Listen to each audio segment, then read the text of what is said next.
But I'd sure like to see what he's capable of doing. Bill Schmidt. I think it's going to be extremely fun. And Armin Sarya. Oh, man, I don't know. I hope I can live up to the hype. Nooners. Hit the guys up on the Pella WI Talk and Text line at 414-799-1973. Unbelievably fantastic, man. I love to listen to your show. 9 to noon is brought to you by Palermo's. When you want pizza, you want Palermo's. Made right here in Wisconsin for over 55 years. Palermo's, Wisconsin's hometown pizza. Welcome to 9 to noon.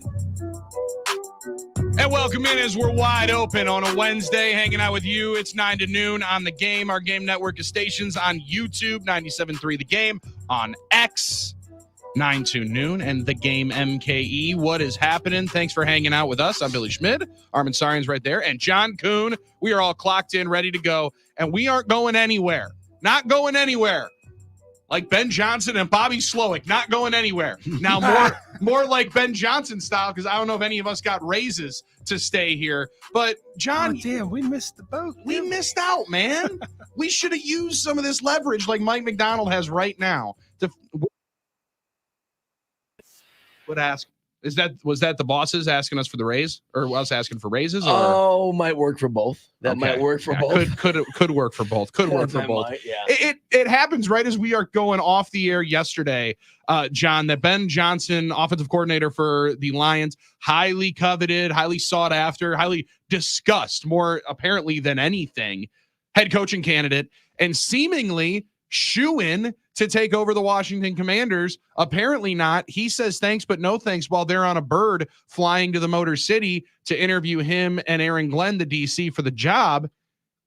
And the only question I could really ask, and you have all more answers about it than I do as to how the buildings go.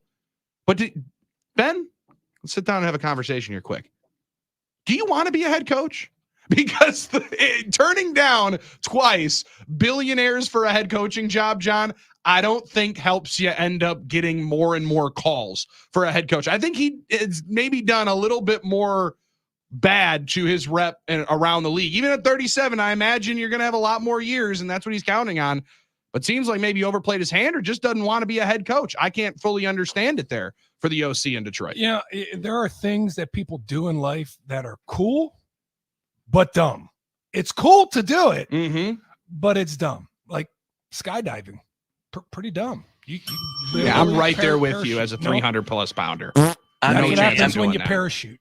That could happen. You could just hit the ground and explode. It'd be more of a splat, but It's dumb. It's just risky. There are things that people do in this world that are cool, but dumb. And 414-799-1973. Let us know what they are, because there's a lot of stuff out there. This is one that is cool, but dumb, and it could end up paying off in the end for Ben Johnson if he does indeed get to cherry pick the team he wants to be a head coach for. Hey, Adam Schefter had some gossip right here, boys, when he said Ben Johnson was clear target for Washington, but likely not going. And Dan said Dan Quinn for Seattle, but likely one, if not both, would not take those jobs.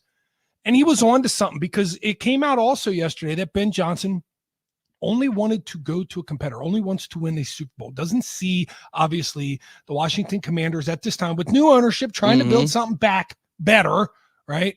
Not in position yet to make that run. He wants to go back. He wants to finish the job in Detroit. I think that's cool. I think that's admirable. Does it without a raise. Bobby Slowick down there in Houston, he got himself a fat little payday. Might as well. By not going anywhere. Thank you. Hey guys, I'm not going to go anywhere, but since so many people want me to come, they're going to pay me like 8 times what you're paying me. Do you think you could pay me like 2 times what you pay me? It's still 4 times less than what they want to pay me. And I'll stay here and I'll keep developing this rookie quarterback, and we'll keep pushing this thing a little bit further, and we'll see how far we can go in the playoffs next year. You know, maybe we're a 2 seed, maybe we're a 1 seed. Let's see how far we can go with it. I think that's cool, but it's a little crazy. It's a little diabolical here, because you might never get one of these opportunities again. It's very similar to making it to the NFC Championship game. Amen. You might not get back there again. And Ben Johnson, if you believe what he does and you believe in his process, and for his benefit, tight end's not going anywhere. Wide receivers not going anywhere. Those 2 running backs aren't going anywhere. Jared Goff, He's not going to go anywhere, is he? Yeah, they're not going to let anything happen. I wouldn't think so. I think they're going to pay him more than anything. Those offensive linemen aren't going anywhere. 3 first-round picks on that offense. That offense, which was the top 5 offense this year, is going to be back next year, and they'll be able to continue to do what they did. And he's on the offensive side, right? Aaron Glenn's one where I think, oh man, he gets an offer. He might have to come. Oh yeah, you got to go. They went as far as they went, and they were 20th. They were bottom 3rd in the National Football League. Maybe you get out while the getting's good, right? When you get a big offer and you're like, man, I can buy low and sell high. This job, man, that's an opportunity here. Ben Johnson chose not to do it. And there's one person that's very happy of that. Did you guys see what Eminem had to say? I didn't. I did not get Eminem's take on this. Tweet out of Eminem yesterday. Did he? Guess I should stop recording this diss track. Ben Johnson, thank you for staying. We can't break up this team, especially since I'm on it. Coach Campbell, we love you, bro. First of all, I love that he said because I'm on it. Like he thinks that's funny. That's funny though. Diss track. I mean, I like the leans into diss it. track for Ben Johnson. Right? It's just hilarious. Even if he did slander him. Yeah, no doubt. Slander him. I mean, it is a good question. Like, you can get another shot at this, and do coaches think about that? I'm sure they do. You know, being a head coach in the NFL is a rare, but you know, a thing is also like maybe these guys are just happy with it. Maybe the grass isn't greener on the other side, and all these coaches, I'm sure, believe they're good enough to get other chances. I'm sure you don't get to that position by saying, boy, I better take this chance now before they realize I'm not good enough to be a head coach. I mean, you know what I mean? But I don't think they have imposter syndrome. It's cool. It feels good. It feels right. You know, this is like Aaron Jones saying, yeah, I'll restructure my contract to come back. I believe in what we're doing here. This is cool. Right. But probably dumb. Yeah, probably not smart. This is like having a couple beers in the basement and you got some buddies around and you're like, I'll take that dog shock collar and I'll put it to my neck and let you press the button once. It's cool. But it's dumb. Yeah, and you're going to regret it at some particular point in time. And Armin, I get where you're coming from with the, I got to get this job before they realize that I'm no good at it.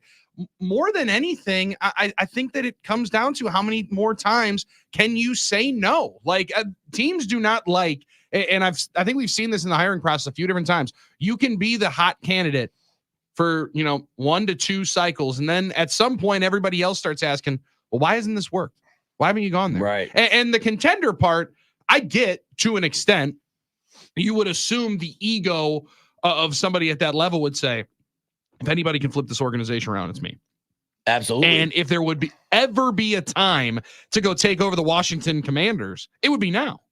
You got Josh Harris, who is a new owner who's owned a professional organization before, understands the business. You have a load of cap space, the 2nd overall pick, your chance to pick whichever quarterback you want. If anything, that's the pressure that maybe you don't want. Maybe you are a little bit more nervous, but apparently not, because you want to walk into a contender spot. Like I get it. And the cool but dumb part is true, because it is cool. I got a chance to go back and keep doing what we got going on. I'm loyal to Dan Campbell. I love you guys. I love everybody in this room. Love them so much that you allow them to do something for you and put you in a position to change your life and go take over a head coaching position, because John, advancement in this thing is what, you're here to win the Super Bowl and you're here to continue being a really, really good team. But at the end of the day, you do have to be selfish, I would assume, at some particular point in time. He doesn't want that to be now, or it just doesn't feel right. This may have been our only shot. Might be your only shot to get the 2nd overall pick and a load of cap space in a city that's starving for a title. Yeah, but maybe a top 6 or 7 fan base in the country. I mean, the Washington football team is one of the premier brands still in the National Football League, I would believe. But what if you think you're going to go into a situation, get your head coaching job, get your payday, but you're going to lose for 2 years, no matter what your coaching skill is. Like, Belichick was in Cleveland. It was a terrible situation. They lost, even though we know now he's a great coach. Who knows? I mean, Panthers are maybe the worst example of that, where you go in knowing it's a losing situation, knowing you'll get your payday, but maybe your reputation will be forever sullied. I mean, what do people think of Brandon Staley now? I mean, I think a lot of people that we've learned what they think about him after he interviewed for the DC job. Yeah, we're terrified of Brandon Staley. Brandon Staley had an enormously successful start to his defensive coordinator career. Right. And now we're terrified of him because he was a head coach for 3 years. That's kind of my point. Like, his reputation was here. Now, a couple of years of being a head coach and things not going well in the limelight, more visible. things don't go well, you lose. You kind of have a couple bad press conferences. The reputation is low, even though he still might be a great defensive coordinator. And yes, I think he'll get jobs in the National Football League. He'll be employed by somebody doing something. But, I think coaches do worry about that. I mean, remember McDaniels didn't take a couple jobs. Now he didn't take the But right he one also either. accepted jobs and then turned them and then Right. decided, John, thanks, but no thanks. Yeah, wishy-washy. Yeah, just like my wife sometimes. Yeah, just what are we cooking for dinner? I don't know. Jesus. Kind of a just pick stray. something. No. Well, Okay, so it's a sorry wide about open that. Wednesday. This It's a may wide be open always Wednesday. shot.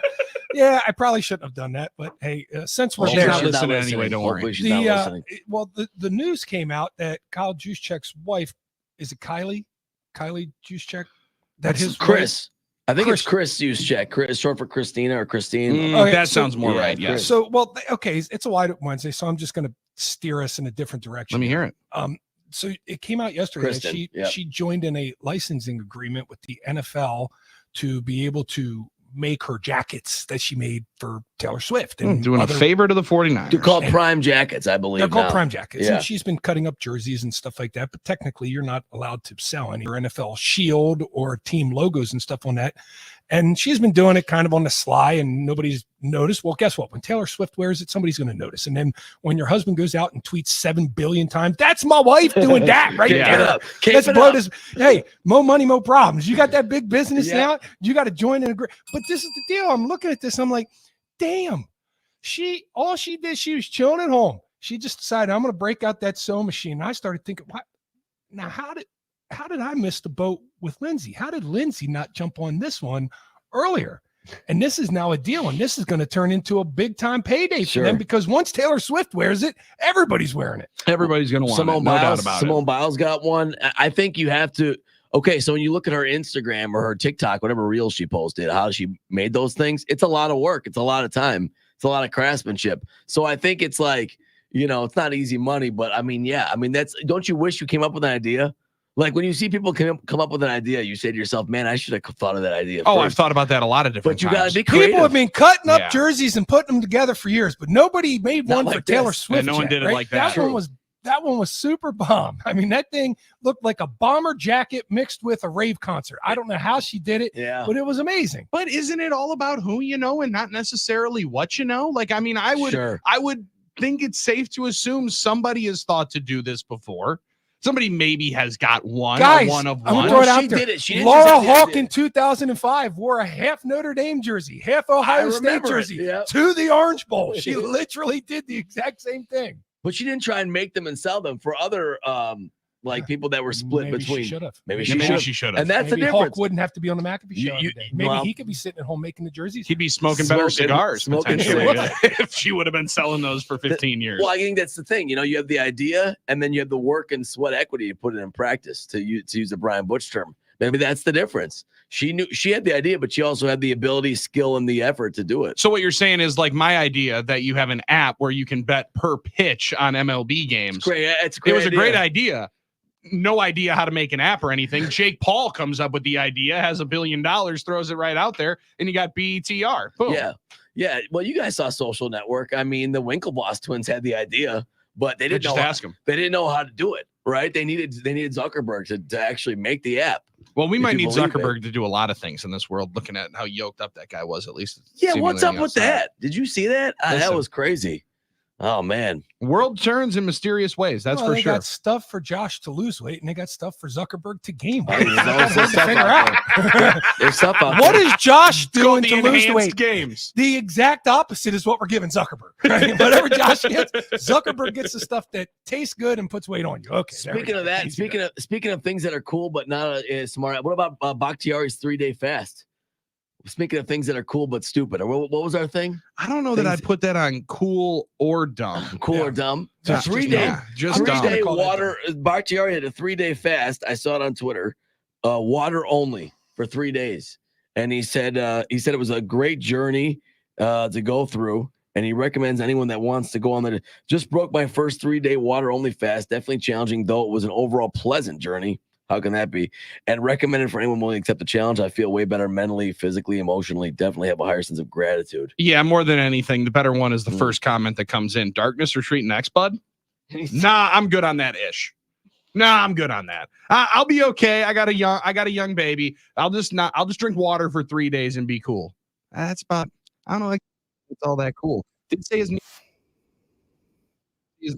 felt out a little bit better. It's 3 days a journey though, like 3 full days. I mean, it's a long time to not eat. And obviously we'd all say that, but Longer than I do. it's 72 hours. I mean, could you get through that? I don't know. I don't know that I would want to try. I don't really care to test myself on that. But that's not necessarily something I'm signing on up for. All right, 414-799-1973. Wide open Wednesday. We're ready for it. Let me hear it. Lighting your farts on fire. Although it may not be that cool. It's something people. It's hilarious. Boy, is there really a thing you can do? I've seen that in like media, like movies, and it's a funny idea. You have never lived. I never lit a fart on fire. I never actually tried doing that. You just take a long candle lighter, put it right there. Once somebody's got some gas, start the flame. Boom. Aren't you worried about like Backdraft? You are worried about a backdraft. Make sure you do it with jeans. That's number one. You have optimal protection. Okay. But you gotta have force. Like, you can't just let that thing. Oh yeah, it's gotta be powerful. It can't just eat that. It's gotta be. Got to have some beans in there or something. How about cool but dumb letting John Kuhn light your cigar? How about that one? That's one for me. That was probably cool, but dumb because of user error. Well, I don't know. No, I think it was done because of the time of the night that it was trying to be applied. Actually, it was an abnormally long torch flame. That was not normal. There's no lighter I've seen with a torch that big. The guys at the bar thought it was hilarious though, so that was fun for them. Apparently, size for your flame doesn't matter. Cool. Exactly. 414-799-1973. You're cool with thumbs on a wide open Wednesday at 414-799-1973. Frank in Greggsville thinks he knows why John apparently hates Ben Johnson. Triple A Dante says that kind of talk by me is what's wrong with sports. So let's get into it. Next, it's 9 to noon on the game.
Nice win for Marquette, number 9 in the AP last night at Nova. Armin was sweating that one out while enjoying a Milwaukee Admirals win. Sweating both out, yeah. Yeah, sweating both out. We'll talk a little bit more about that Marquette situation coming up, where I thought there was a troll on Monday night about Nuggets that was so good that I teased it 4 different times yesterday and then didn't end up playing it. And then Tuesday night happened. And apparently what Tyler Kolek was hearing said, hold my beer. You know what? You might not even play it because this is way better. So we'll get into that coming up in 15 minutes. Because Tyler Kolek, you either like him, love him, or hate him. And apparently the folks at the Pavilion last night hated him. Marquette's 85-80 win over the Wildcats in the Philadelphia area. Wisconsin going to be back on the court and already above Marquette in the AP rankings. They were all the way up to 5 and 6. It was at 7 and 8 yesterday in the field of 68 that you were reading, Armin. You were all on their page yesterday because of some stuff going on. Yeah, there was a lot going on, but the AP rank is Wisconsin 6 and Marquette 9. Well, it's an interesting story, kind of, if you really want to get, elbow deep in the inside baseball of college basketball, but it is kind of in the weeds there. So. Big time in the weeds, but tomorrow night in the land of the Huskers will be your 6th-ranked Wisconsin Badgers. You'll hear that game right here with our friend Matt LePay and Brian Butch, who confirmed it yesterday on his X page. Butch, you remember guys on 5 Wide when Butchie was asking us for his Photoshop skills? Hey, man, how do you guys do that Photoshop stuff? I want to get on into that. Yeah. We're finding out what he wanted for. He wanted to let us all know when he's going to be on the call, and then yesterday he was on the call of Illinois, Iowa. Yeah. Boom. So that made me place a little investment in the game. So I like to applaud when our guys are working. Butch's going to be working hard coming up tomorrow against the Cornhuskers. All right, 414-799-1973 is the phone number to get into and get in on the Talking Text line today. And it's doing robust business as always on a wide open Wednesday. How about this one for Triple A Dante? We're talking about Ben Johnson deciding that he is not going to leave the Detroit Lions. Game away from the Super Bowl. Interviewed for, I believe, my count was 6 jobs. 6 different head coaching jobs. This is also after last year turning down the Carolina Panthers job and he didn't want to work for David Tepper. That might have been a good decision by Ben Johnson. This one might not have been. Triple A Dante said, Billy, that type of talk is what's wrong with every league. No loyalty. And that's what got Griffin fired. I know that there's not necessarily the loyalty we would all like in pro sports, but it's a fact. Right? Like, as much as you want players to be more loyal to the team, coaches to be more loyal to the brand, they all would like the brand to be more loyal to them. So as much as, sure, maybe I'm too crass that way with it. Maybe that's too selfish to think about. You got to be selfish sometimes in big boy business. And when you're getting offered one of 32 jobs, Mike Keller compared it to lakefront property yesterday. Like, they're not building any more houses on this lake. You want in on it, you got to take one. There's so many and there's only so many that you're going to be able to grab. And there's only so many times, I think, John, you're going to be able to turn it down before more owners are saying, well, what's wrong with that guy more than, well, why is our job better that he'll want to say yes to? I think a little bit of both, right? I think he has the human side of it where he just had too much fun. He has too much connection, too much compassion for this team to be able to say goodbye when the team on the other side does not look to be in position to be a competitive football team, a highly competitive football team. He just experienced one of the greatest thrills in his life in part of the NFC Championship team. He doesn't want to go back to missing the playoffs, winning 6 or 7 games and having that be called a success the next season. And you can understand that. You can empathize with that. On the flip side, there are only 32 head coaching opportunities in the world. There's only 32 offensive coordinator opportunities in the world. So if one could say, well, he's already achieved something pretty cool. But that gap in pay, and you don't get a whole lot of opportunities in that. And for other people to say, well, maybe he just knows he's not head coaching material. He's watched other head coaches do it out after a couple years, and he knows head coaching material is not for me. I just want to be a nerd and design plays. That's not it. There's not one guy in the league that says, yeah, no, I'm not cut out to be a head coach. I'm not going to do it. Even if you thought, I'm not head coach material, you're going to take that head coaching job because it's guaranteed money and you're going to put it in your pocket and you're going to say, thank you, I tried it. I'm not going to let it. It's generational money, right, John? I mean, like, of money that changes your entire family's fortune. And Tim was on this with Pounce when he left to go be the manager of the Cubs, and many people didn't like the way he was framing it, but it was true. Craig made a very, very handsome living as the manager of the Brewers. I think it was somewhere in the $15 to $18 million range. Not for you. No, yeah. Over the 9 years, 9 years that he was manager. Right. He's going to double that in 2 years, right? And for a guy that didn't necessarily didn't make $40 million as a player, he's going to be able to almost double what he made as a player in 5 years. Like at some point, that kind of money that is guaranteed is right in front of you, and it's hard to turn down. Now, 262 has another idea. He says maybe Ben Johnson is waiting for Dane Campbell to screw it up again next year, and then he wants the Lions job. Had a couple of one guy call in a couple of different times yesterday to my show. That was answering the call. He's just waiting because Campbell's going to get fired. If he gets fired, then he takes that job.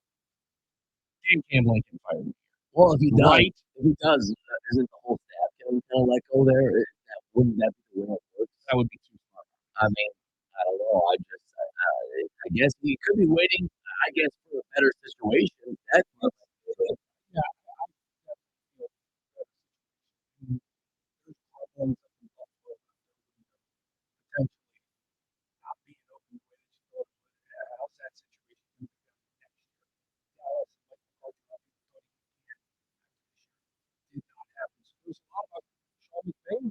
how much longer he's do it. And everybody has an agent. And every agent tries to predict the future as well. So we're speculating, well, if not this year, and not next year. We start looking at next year. All far better jobs. Commanders right now, potentially. So we wait another year. You like being there. You like this team. You got really close this year. Maybe you win it all next year. If you don't, maybe one of these jobs open up. That all plays a part in this process. Frank in Greggsville. I get why Kuhn now hates Ben Johnson. Everyone in sports getting $50 million a year for life. But for some people, believe it or not, can survive on less than $10 million a year and still be happy. Maybe the guy doesn't want all the responsibility. When did you hate Ben Johnson? I don't remember that segment. I actually said it was cool when he did it. I admire it. You're dumb, but I admire it. I think it's cool. Also, no coach is making $50 million. Jim Harbaugh is, I believe, in the top 3 paid, and it's just my estimate. Sean Payton making that I believe is the highest paid coach in all sports. But we don't let facts get in the way of the story. There might be something to the fact though that there is more job protection being a coordinator than a head coach. You're less visible now. You wouldn't be stats will get fired right on the whole, but sometimes those guys will tend to get another job or not be blamed for certain failures, maybe of an organization. I don't know. I keep thinking back to the which is not the best example, but sometimes there are coaches who, are taking meteoric rises as assistants that could stay there with job security. Ben Johnson with the Detroit Lions, what he did, he always. I think so too. And he'll almost not the offensive coordinator quarterback. This guy's just fun. Plenty of job security. It's just a head coaching opportunity that you wonder, right? And there are a few people that if you turn down a head coaching opportunity, you don't get offered again. That's realistic. It could potentially happen. Or you can set yourself up for a better opportunity in the future. Somebody said the Bears, if they fire Matt Eberflus, he's waiting to go and take over the Chicago job. Oh, shocker. That's Sam, the Cubs fan. If the Bears are bad next year where they would fire Eberflus, is that a better job situation, though? Well, I wouldn't think that's closer to a win. If they get Caleb Williams. I guess so. Yeah, if they get Caleb Williams, maybe. Unless Caleb Williams is a bust and you just spend a lot of assets to get him. There's a lot of ways that this thing could go down. And the point, I guess, of it is counterintuitive because if you're firing coaches, you're probably not a good team. If you have a coaching opening, it's probably because you weren't good enough. Not always. Rarely Super Bowl contenders are just firing coaches. So then it's like, well, you can say I'm waiting for a better situation, but how many times will it open up? Now, there are times like the Packers were an opening that they had a Hall of Fame quarterback there. There are times when there's openings where there are players there available but there's also expectations. So you have to weigh all that, weigh all those things together. Justin Herbert was a pretty coveted guy to be able to go and coach. Can't say that's necessarily the closest to winning a Super Bowl if you're dealing in the AFC West year in and year out. And what's the quarterback situation in Washington? So I think that might be part of it. That's too. the part of it, though. And that's where I do really struggle to understand why he doesn't take the opportunity. New ownership group who's not like new to pro sports. They understand the business of pro sports. You get to draft your own quarterback. You get to develop your own guy.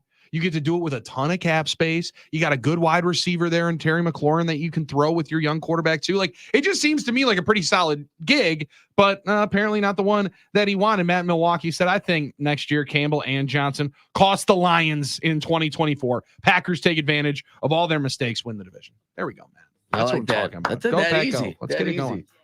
That's as easy as it can be at 414-799-1973. Maybe not as easy as you thought with some of our cool but dumb ideas. We got a couple of good ones to run through here on the other side of the break. And you want to hear what Tyler Kolek was going with yesterday at Nova? I thought what the Nuggets broadcast team was doing to Giannis was bad enough. Number 11 at Marquette said, hold my beer. Check it out next on The Game. Turn it up, see the money ain't a thing. Flex the road, sign a check for your jigger style is love. X and O, save for your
That's how it sounded on Altitude TV on Monday night as the Denver Nuggets, world champion Denver Nuggets, played host to our Milwaukee Bucks.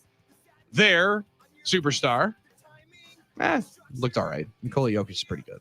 It's okay. Well, they are the defending champs. They ended up winning. Yeah, okay. Bucks didn't shoot well at all in the fourth quarter. Turned it over a few times. Doc Rivers said, though, defense better. Offensive loss. We'll see Doc Rivers game number 2 in Damian Lillard's return to Portland coming up here tonight. But you're listening to the broadcast team counting down with 2 minutes to go in the fourth quarter.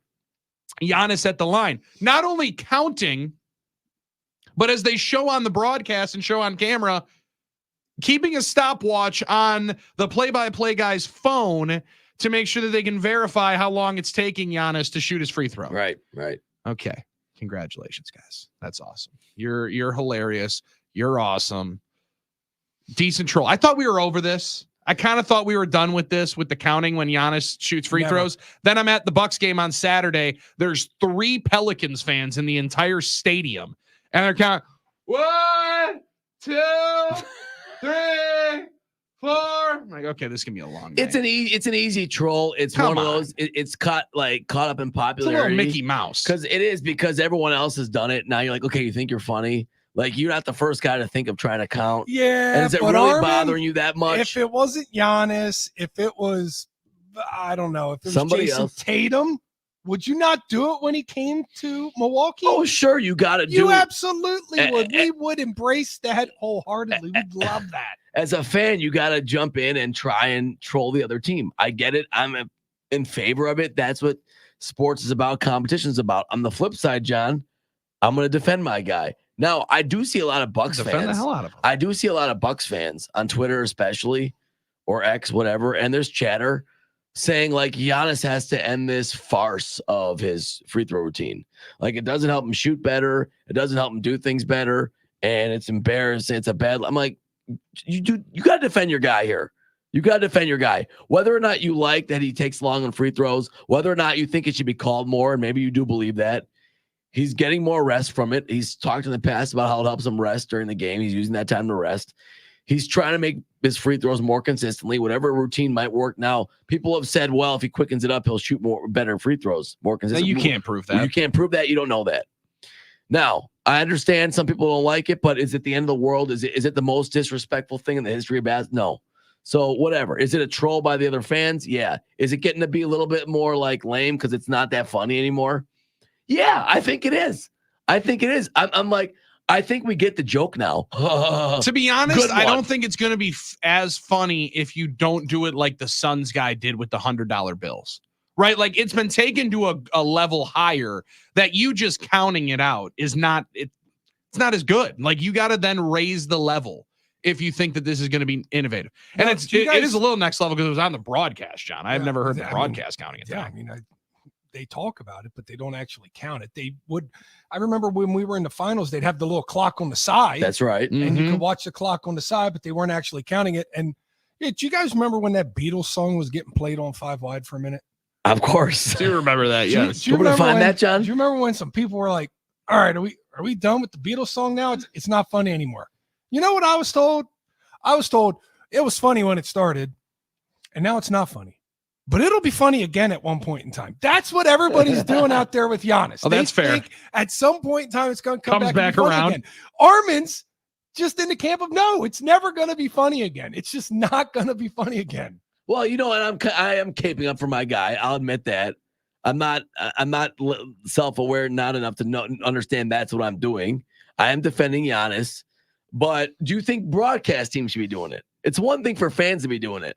But for broadcast teams to be doing it, well, and it is the home broadcast team. That's where I struggle. It's Chris Marlowe, who's the play-by-play guy, 17 years for Altitude Sports. He's also, you'll know him on the NBC Olympic broadcasts because Armin was watching when he was calling the 2016 volleyball, beach volleyball games. I was going to say what event because there's so many events that they use all those guys for. Yeah, so yeah, Rio beach volleyball. I was getting there, but as you know, so that's one thing, right? But the broadcast team, to me, doesn't do enough.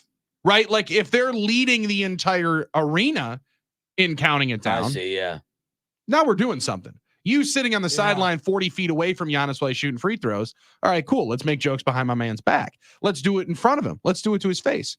That's where the Villanova student section said, all right, hold my beer, Altitude Sports. So Marquette gets a win last night. Nice dub. Against Villanova. Tough place to play. The Pavilion's not an easy spot to go to. Yeah. I'd much rather than play at Wells Fargo. Right. Because you're either going to one of the two places when you go at Villanova. They split their home games. Yeah. And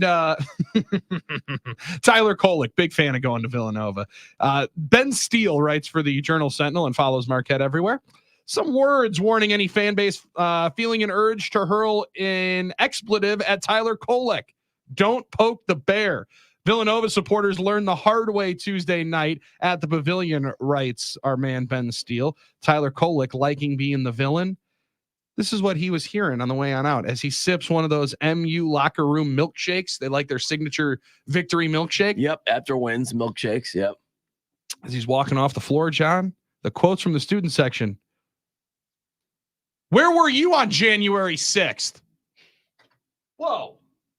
What? I don't even understand that one. That one's over my head. January 6th, day of the insurrection. No, I get that. I think he got Was he supposedly down there? I know what January 6th is. Thanks for explaining it. That's an Armin move, Billy. Come but on. I'm trying to get I'm trying to get what's over my head. Was he down there? Were there pictures of him in buffalo heads? No, what the hell's going on here? Come on the road. They're yelling a bunch of things that I can't even read. Some of the things I can't say. All that stuff. I love that stuff. I walk out, they're booing me. It's fun. It's fun for me. The thing about booing different, saying, "Hey man, where were you at the insurrection? Right? You in the Senate room or what?" The thing about the can't guy read was on the Capitol steps right over there. That was like a running joke from a Providence. When he went to Providence, they started that. They just started. They come up with whatever they can, and it worked at Providence. I'm assuming. Well, but Providence won that game. I don't know that it necessarily was the reason, but it did work. But it worked. It may be. If you're talking about trolling, didn't work last night. All that matters is if you win by 1 point. So Villanova is going to take the same route. Hey, worked in Providence. Will it work here? Well, it backfired because he had like 32 He had a career high 32 points. Well, when you troll, when you troll, inevitably somebody it's going to backfire against you. You're going to play with some fire, John. You don't necessarily troll bad players, do you? No. Right. No, you try not to. Players. And he's that lightning players are going to get theirs. He's that lightning rod for some people. I get it. And he does get trolled a lot, and he gives it back to the crowd. He was shushing him last night and doing all that. Oh yeah, stuff. he hit 2 threes. He was waving them on. Said, "Come on, let me hear a little bit more." So now is that more creative troll than just the counting? That's about as creative as I've heard. That's pretty dang good. Because they used to like, the stuff like Butchie says the stuff they would do for him on road opposing. I mean, this is pretty creative stuff. They'll dig into your home. They'll dig into your private life. Yeah, they'll no dig into doubt. all that Find stuff. your girlfriend. I don't think there's any. Yell her name while you're at the foul line. Exactly.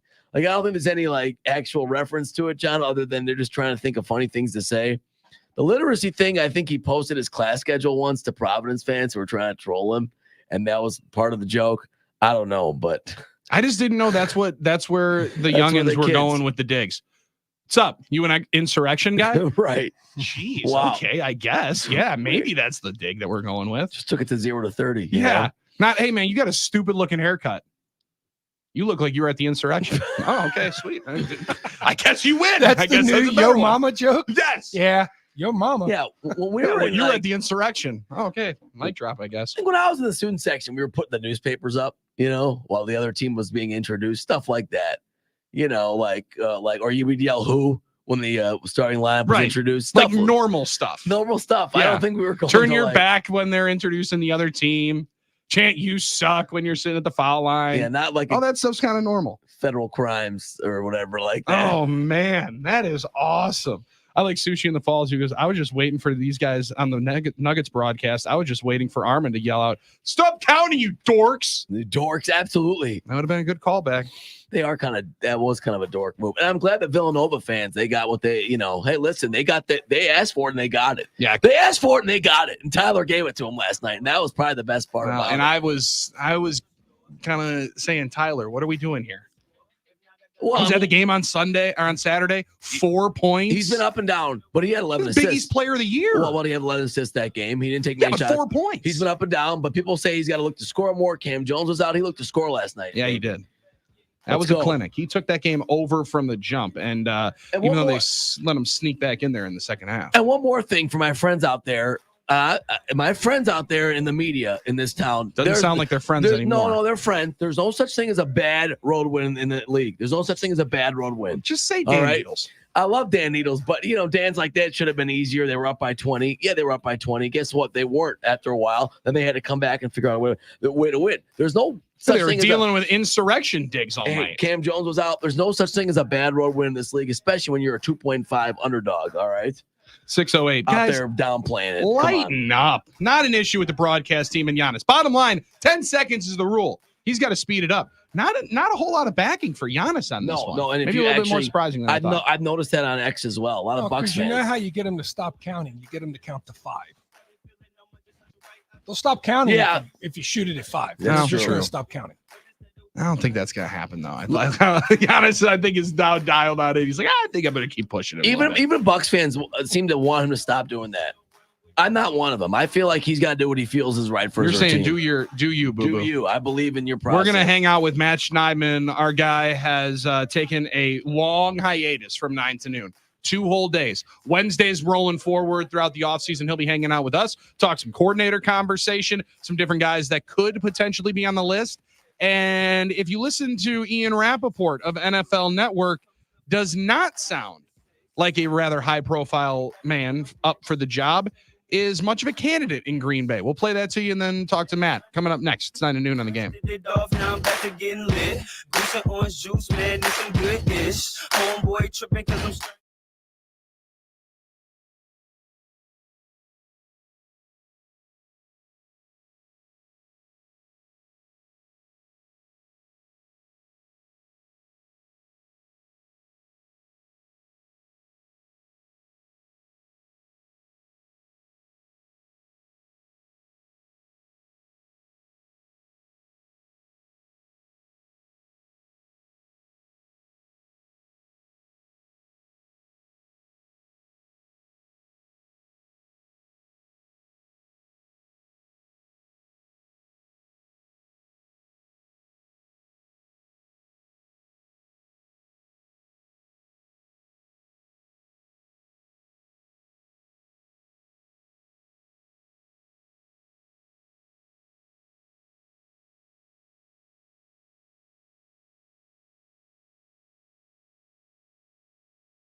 tonight. I can take the heat, baby, best believe that's the moment I shine. 'Cause every romance shakes in it back.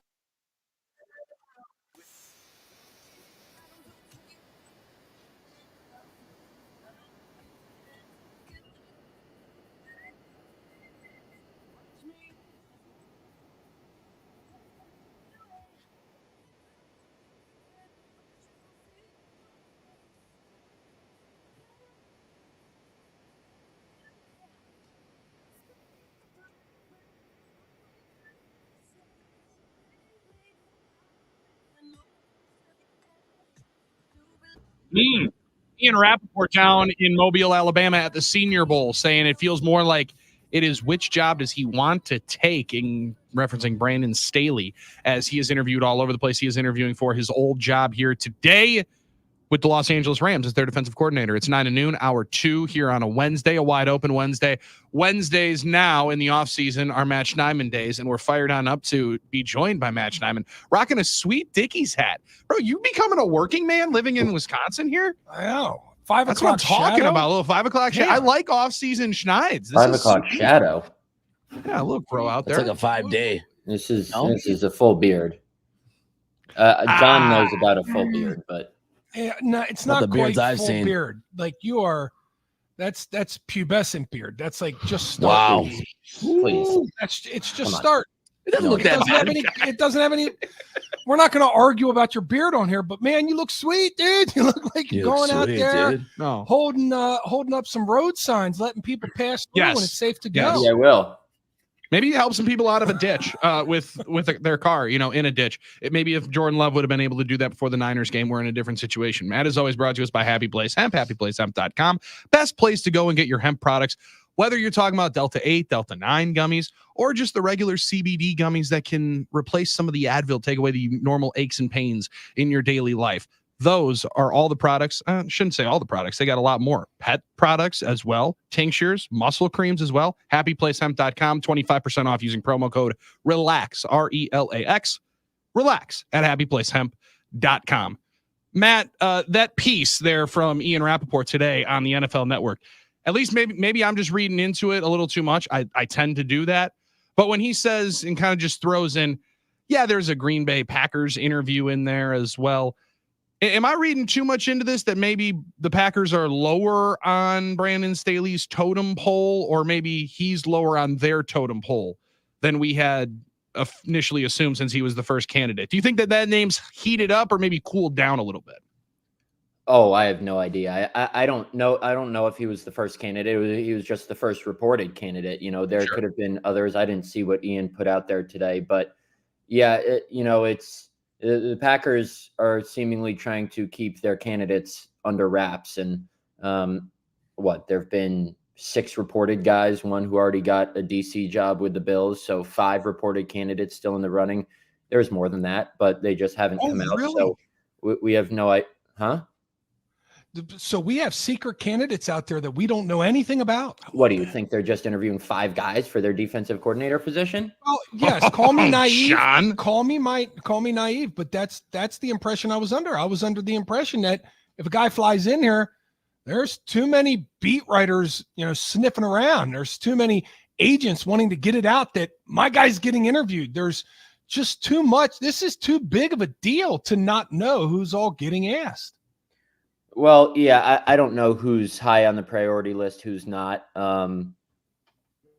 So we could, speculate all we want, but I don't know if anyone's gotten a second interview yet. I haven't seen any reports of anyone getting a second interview yet. So it seems that everyone, for now, at least as far as we know, is on an even playing field. What is the youth of the candidates, at least that have been leaked out, say to you? Many people online very, very fired up about it. Many people on our Talking Text line, we're looking for somebody a little more established, somebody that, has called defenses for some time in the NFL. How do you read that? That maybe that's what they're targeting, or that's just kind of where the hot coordinator names would be of, under the age of 44 for all of the ones that have been reported so far? Yeah, like we said before this thing started, we don't know kind of the width of the net that Matt LaFleur would cast. Is he going to target younger position coaches like a Denard Wilson or Zach Orr from the Ravens, who NFL Network reported on, or someone who's been a failed head coach and called defensive plays before in Brandon Staley.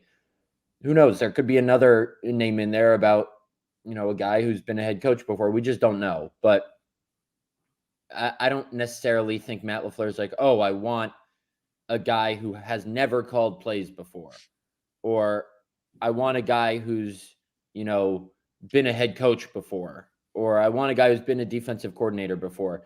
Who knows? Maybe he looked back at the Joe Barry hiring and said, I want a guy who's unproven, hasn't been a D coordinator before, is up and coming through the ranks, comes from a really good defense like, the Ravens or someone like that. So, who knows what kind of criteria he has.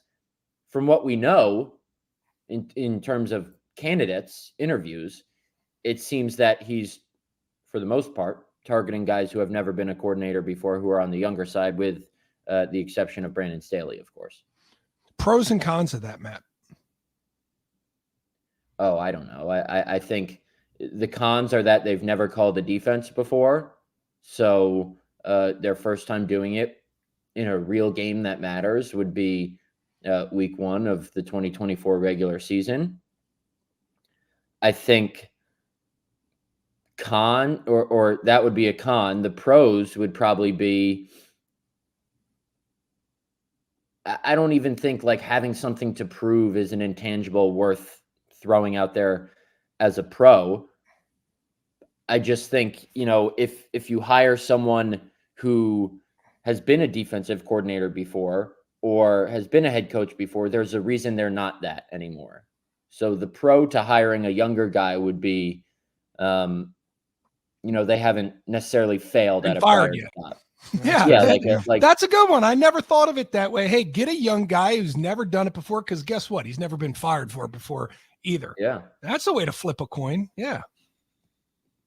You had on your lottery ticket guy, when we asked you last week, of somebody that you don't necessarily, no one's going to talk about for this gig, potentially getting it. And then all of a sudden Christian Parker is on line 1, and all weekend long, certain podcasters and bloggers and other people, with a Green Bay area code were saying that he had been offered the job. At what point, Matt, did you start laughing at those tweets? Was there at any moment where you're like, holy cow, I just got this thing right? That was like a 25-1 hit on 9 to noon. Or was it to you just kind of laughable that they would be offering somebody the gig while still lining up more interviews? Well, I'll never laugh at, a report, because that's nice of you. Yeah. I want to respect anyone who puts stuff out there. I'm not going to look down on someone just because they maybe don't have the credentials as a typical reporter. I remember back in week 3 of the 2020 season, after the Packers beat the Saints on the road, and Devontae Adams didn't play that game, and Lazard had a huge game. I remember Lazard did his post-game Zoom call with us, because none of us traveled since it was the COVID year. Yeah. And Lazard got up from his Zoom call and kind of grunted when he did. And then a day or two later, I got a DM from a fan saying Lazard had core muscle surgery. He's out a couple weeks. I was like, what are you talking about? I kind of just laughed it off. Didn't even double check with anyone. 2 days later, Lazard core muscle surgery, out a couple weeks. So I never dismiss a fan report, but I'll just say, yeah, they're still interviewing people. And as I think we can read between the lines that those reports were premature. Well, now, could they have offered him the job and said, but we have to finish our interviews? It has been done before in the NFL, maybe even in Green Bay. John, they didn't offer him the job, John. They didn't offer him the job. You know that for a fact. Let's read between the lines here.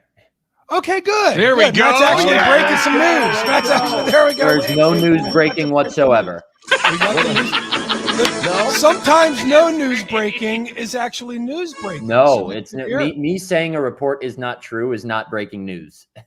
You don't know the business. Yeah, that we You don't did know have how somebody- important your voice is, though, Matt. You do have an important voice as the the athletic beat writer. You have built up equity in this market, so I think you should take that as a compliment. Your words do mean. We did have I somebody appreciate before that. the season, Matt, call in and tell us David Bakhtiari would play one game and one game only, Yeah. and then shut it down for. He the rest heard of the it, year. and he heard it at a wedding, right? So there And are believe people it or that not- like. Believe it or not, he played one game and one game only.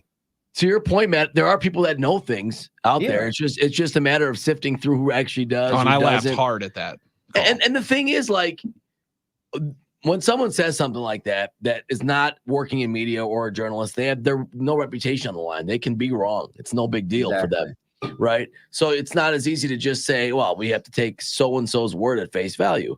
I'm sure that, like you said, the whole Lazard thing with the injury. Well, there are probably people working at a hospital somewhere that knew that was happening. That if they wanted to say, like, okay, but that, like we said, like anybody could be saying that stuff. So obviously, you have a job to do. Journalists have a job to do to vet things, to see and listen. One guy gets one right, but there's also 20 more that aren't. So Yeah, and I mean, my favorite was one of the bloggers or podcasters who supposedly reported this was asked, well, it seems like, you're trying to scoop the beat writers. And he was like, we're not just trying, we're succeeding in scooping the beat writers. It's like, all right, relax.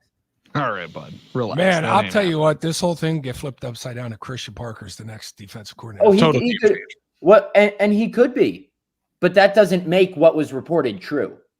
that's a good point, Matt. I mean, that both can be true. Yeah. It also might not make it false, as I was about to get into. But This has been done before in the I'm NFL. telling you, it's not true. Maybe- What was reported? I'm telling you, it's not true.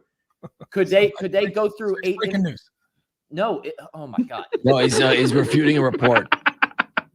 It's not breaking news. Me saying a report is not true is not breaking news. Now, if they get through a dozen interviews and say, "Oh, Christian Parker is a good candidate," sure, then those reporters could go back and say, "Oh, we were right all along." It doesn't mean they were right all along. Mm-hmm. John, could you tell us about the time that you were discussing where there was potentially an offer to a job and said, "Hey, man, you can't accept this before we make all our interviews"? Yeah, that's happened in the NFL before, where coaches have been told, you got the job, we just got to finish interviews, and coaches will get those jobs, and then sometimes through the process of the rest of the interviews they realize, we got to go back on our word. You're not actually going to be the next head coach or the next offensive coordinator or the next defensive coordinator. And coaches are like, damn, well, you said I was going to be. But Wasn't that kind of the this is rumor kinda- about Tomlin getting hired in Pittsburgh, that they had kind of decided on somebody and then he was the last interview and they're like, hold on, whoa, this guy wowed us. We got to kind of reevaluate the situation. I would not be surprised. Yeah. Because I know Tomlin came in and knocked that thing out of the park. He was an absolute boss when he came in there. And look, he took the reins from day one. And if you can recognize that type of talent from an interview, man, it's impressive. And that's kind of the way the Packers are going, because I'm just going to go under the assumption that they interviewed the people that we're being told they interviewed.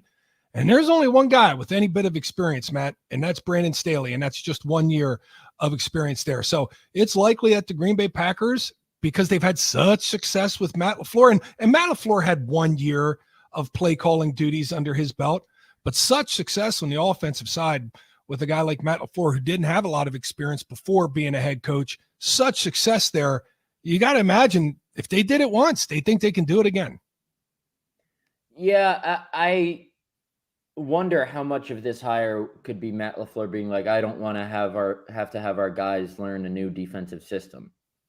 I haven't, dug into all the candidates and what they run exactly yet, but Brandon Staley obviously runs a similar defense to what Joe Barry ran. So maybe Matt LaFleur is like, I don't want to have to waste the offseason or part of the offseason teaching the guys a new defense, or having whoever I hire teach the guys a new defense. But, who knows exactly what he's trying to get at here with his new hire. Couple more seconds. I would imagine he wants it in place. So, I don't know if coaches are going to the combine. The combine's in 3 weeks? We're going though. Are you? I'll be there. Yeah. Oh, nice. Mm-hmm. Oh, awesome. Breaking news. Are you going to be there, Matt? Hit that breaking Break news the button. news. Breaking news right there. So Are you just doing shows from there? Do you go to the combine, Matt? Yeah. I do. Oh, I see St. Elmo's in your near future, baby. Get that extra cocktail sauce. Attaboy, man. Yeah, Are you, it's a real big, are you a spicy. big horseradish guy? Real spicy. Not really. No, I went to St. Elmo's. I've been to the Combine like 7 times. I think I've been to St. Elmo's once. What do you think of it? No, So he's not in cool. those good meetings, Nah, huh? he's good with it. He's good with it, guys. You know what happens at St. Elmo's? That's where all the scoops get dropped. Nah. Nah. You mean nah? Matt's unamused by They these happen at the ideas. poker room. That's where the real scoops happen. St. Let's Elmo's over a couple, gin and tonics. Yeah, that's where all the magic I'm not happens. drinking That's any where all gin the and news comes tonics. out. No, can't be drinking any gin and tonics. You don't like gin? Not at all. Oh, I like especially that. with time. It tastes like an evergreen tree. It does taste like a pine tree. Yeah. Try with a lemon, not a lime. I think it gives it more Okay, I can try that out. Matt, Matt, what's your what do you drinking think choice? about? Oh, yeah. Okay. Let's Sorry, I don't really drink anymore. He doesn't drink. Oh, All right, okay. cool. Sorry. Vegas killed him. He Good drank too work, much yeah. in Vegas. Proud of And he you. almost died. Yeah. Okay, Matt, what do you think of Ben Johnson turning down? I had 5 total drinks in a whole week in Vegas. I did not almost die. I barely drank in Vegas. Don't be There you go. putting Defend So yourself, this man. time. false Forgot it. accusations out there. It's COVID. Yeah. There- Okay. yeah. Wasn't that either. Ben Johnson, what do you think about him turning down head coaching opportunities or just removing his name from the hat? Yeah, I couldn't really tell based on the reports yesterday if it was, he was taking the initiative to remove his name because he knew he wasn't going to get the jobs based on his asking price, or if the teams were turning him down and he got that sense because of something else and he pulled his name out, or if he truly just said, I still want to be a coordinator. There's always an angle to this reporting. Regardless, it's a big win for the Lions to have one of the best play callers in the league back in the division. And that was going to be a huge question mark of how Dan Campbell would replace his offensive play caller. But now he doesn't have to answer that question. So, I honestly think the departure of Ben Johnson could have swung the tide in favor of maybe the Packers being favorites in the division going into next season. But now I think it's still with the Lions with Ben Johnson coming back. And that's where we were going with the window of the NFC North. The question mark with the Packers at defensive coordinator. Now the Lions are just going to run this thing back, huh? They're just going to have everybody back in the house. Seems like it. Is Aaron Glenn going to stay there as defensive coordinator? I don't know. I mean, it depends on who gets these last 2 jobs. If it's like Dan Quinn in Washington and Mike McDonald in Seattle, then they keep their coordinator. But it seems the plane that was going to Detroit to interview Ben Johnson was also going there to interview Aaron Glenn for the Commanders. And it seems like they were still going to do that. So What am I missing about the defense for the Lions and their coordinator? I mean, the defense has really not been that good. Yet people don't seem to talk about that aspect. I still think that's a big issue for them. They were, I think, 23rd in scoring. I don't know why people aren't talking about it more. In fact, they talk about their coordinators and they're going to keep everybody. I don't know. I just think the way, like, as a Packer fan, from our perspective, we've tried to figure this defense thing out for a long time. Finally get a top 10 defense, but Barry's out. But the Lions are 23rd. So I don't know. It just, that whole thing confounds me. The whole thing with the Lions defense confounds me. I don't think they're very good. And I don't know if they're going to be able to keep surviving that defense. Yeah, I mean, good teams have their coordinators poached for interviews. And, there's a lot more than just, points allowed per game. And a lot more that go into why certain coaches get interviews that, we never know about. Because on paper, it's like, okay, well, why is Aaron Glenn getting head coaching interviews and Joe Barry's getting fired? But there's so much more that goes into it. Tough one here. I guess. Our guy John had penciled in potentially would like to see Jerry Gray coming back. News coming in from Mike Garafolo that the assistant head coach of the defense, Jerry Gray, will remain with the team as a member of Raheem Morris's staff in Atlanta. Agrees to a contract extension today to stay with the Falcons. That would have been a good one. That would have been a little more experience of somebody in the room, John, that they would have been able to go and pluck back on out. Yeah, and I'm really interested to see, do they want to keep the same, if you had to guess, Matt, do they want to keep the same principles for their defense, or do they want to switch up kind of how they do things, how they call plays? I would assume they want to maybe play more press man and get after the quarterback more and get more exotic. But that's just me thinking, well, if the last 3 years weren't good enough under Joe Barry's system, then just do the opposite. But who knows? Maybe Matt LaFleur thought it was more on the coaching rather than the scheme, or maybe he thought it was more on the execution rather than the scheme. So maybe he wants to keep the same scheme and thinks that with the guys he has, it'll be too difficult for them to learn an entirely new system. I have no idea. Wink Martindale, it does not seem to be on this list. So there goes that kind of exotic, defensive coordinator that we had at the top of our list. I'd be interested to see if any more names come out here and how soon Matt LaFleur is looking to make this decision, because I don't think the coaching staff is going to go to the combine. They had for a couple years in a row there before they didn't last season.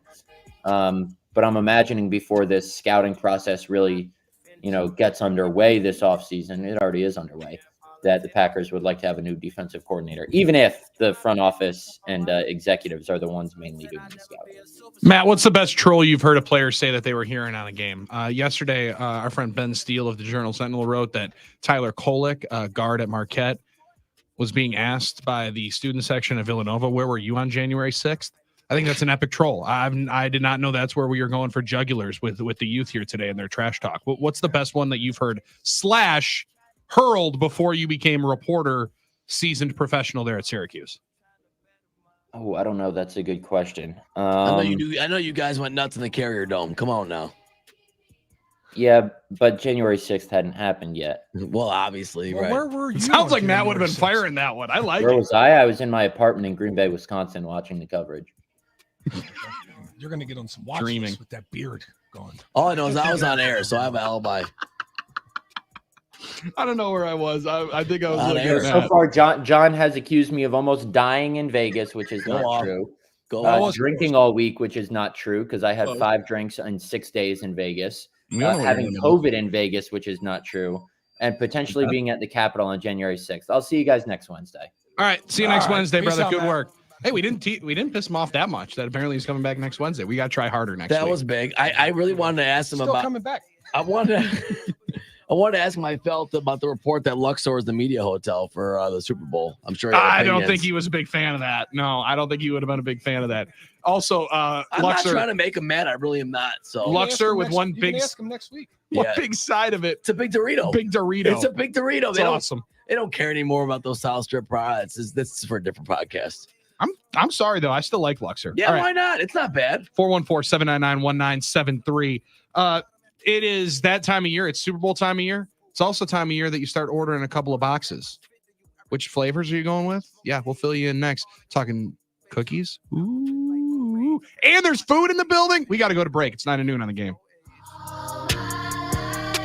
All my life, they be trying to keep me down. John Kuhn here for Pella Windows and Doors of Wisconsin. And now is the last time to do something very smart for your bank account. Last chance to get 0% interest for 36 months with Pella Windows and Doors of Wisconsin. And remember, it's not just about the money, but when the weather outside is frightful, your energy bill too could be much more delightful. By replacing drafty windows and doors, you can dramatically lower your energy costs while staying toasty warm inside. Pella's Windows and Doors of Wisconsin have some of the most energy efficient windows in all of the industry, designed to keep that cold outside right where it belongs. And you'll kick those January blues when you choose to book by the 31st for 0% interest for 36 months. You heard that right. I'll say it again. No interest, 36 months if you book by the end of the day today.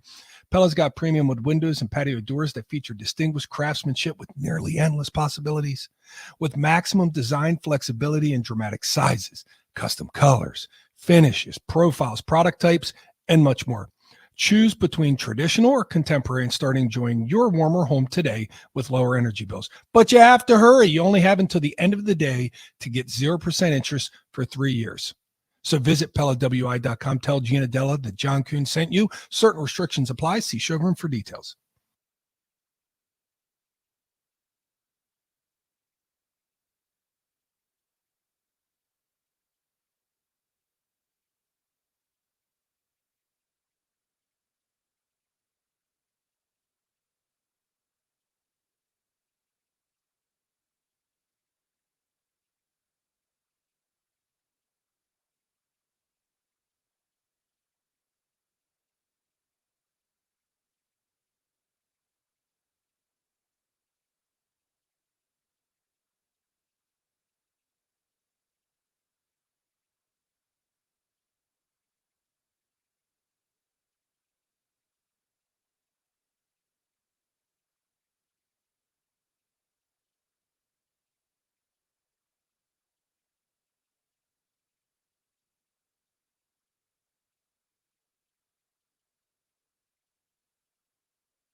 shout out as we start up here on 9 to noon, middle of hour number 2.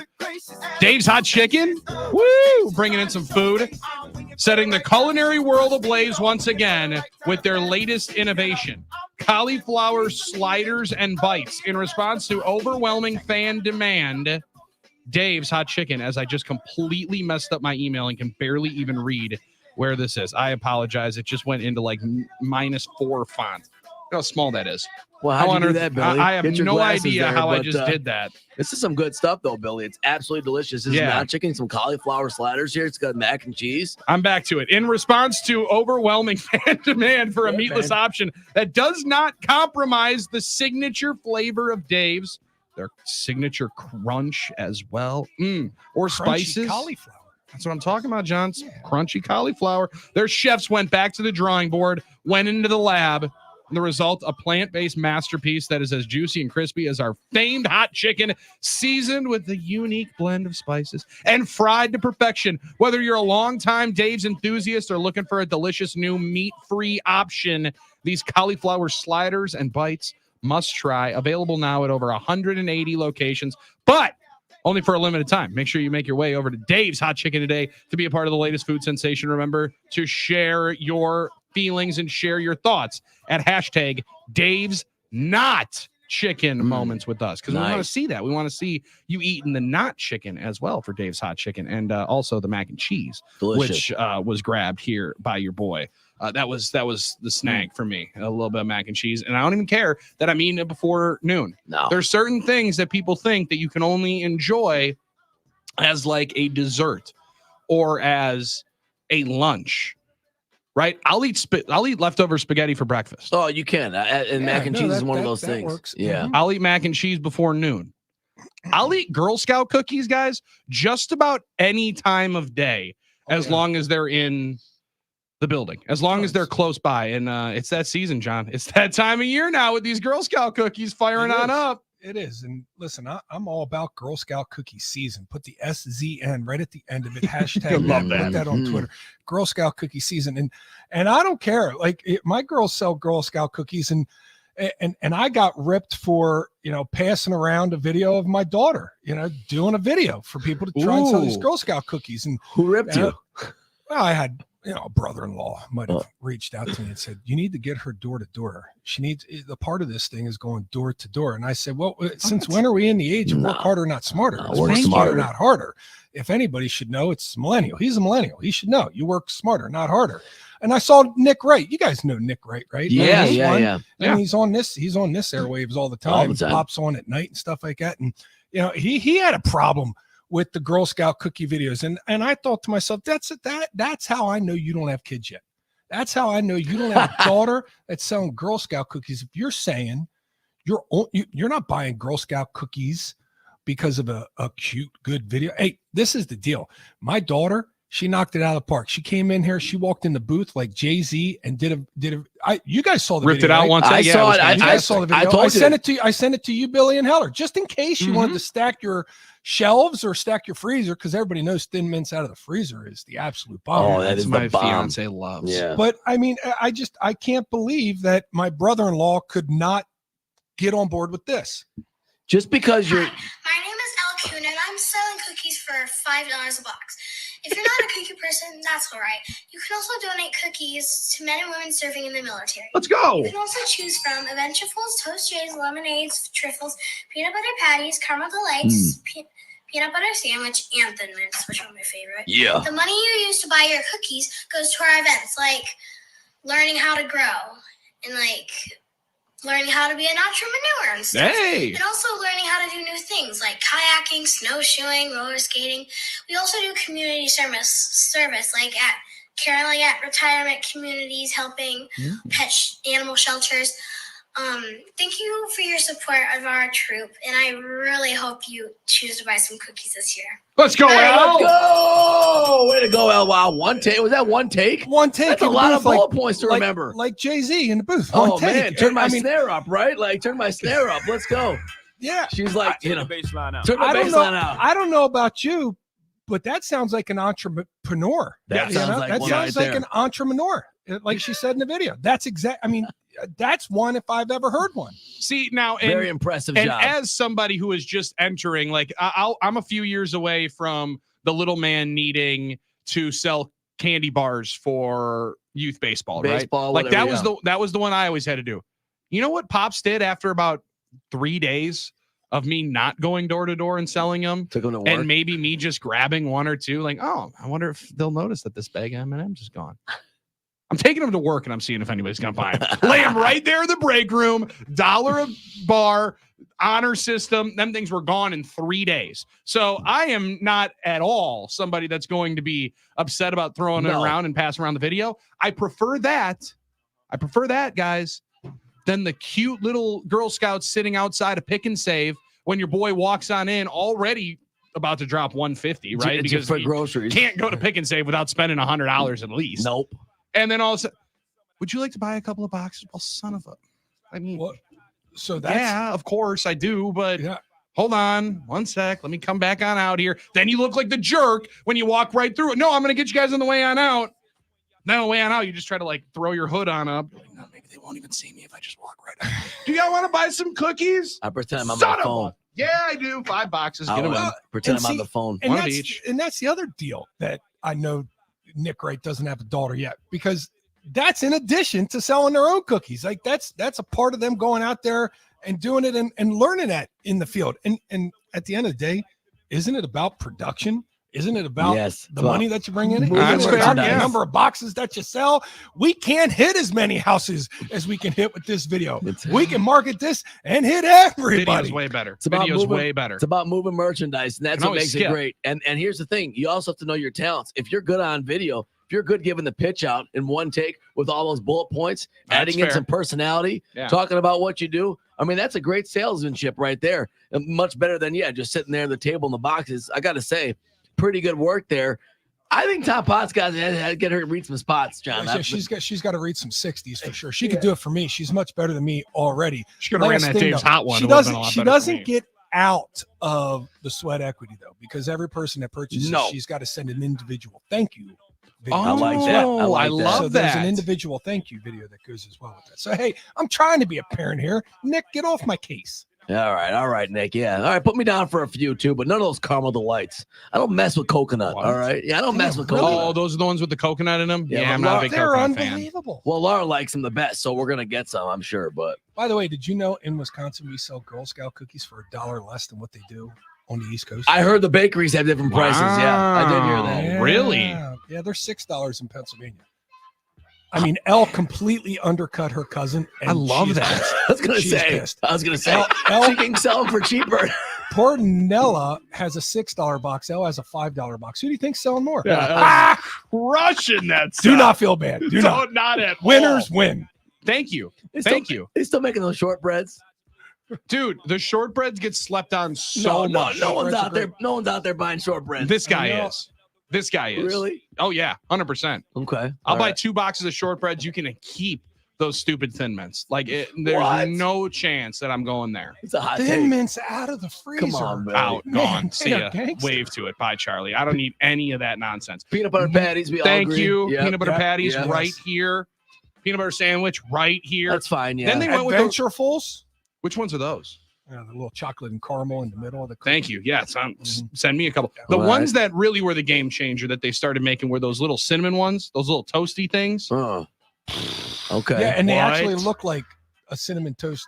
Yes. They actually look like toast coming out of the Looks toaster, like yeah. toast coming out, and like it is. Yeah, it's a cinnamon. It's what the Cinnamon Toast Crunch milk and cereal bar was supposed to be 15 years ago. And what they had to do was have the Girl Scouts correct it and figure it on out. Because guess what? They're probably smarter than all of us. All right, 414-799-1973. Weigh in if you got a problem with the Girl Scout video, or let us know if you're trying to buy a couple of boxes, because we can make that happen for you. 414-799-1973. 9 to noon rolls on right after this. With the rubber grips for shots. And if you with me, mama, rubber you and whatnot. I'm from the school of the hard knock.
to eat and he's rolling.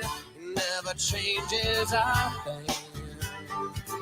The week ends, the week begins. She thinks we look at each other, wondering what the other is thinking, but we never say a thing.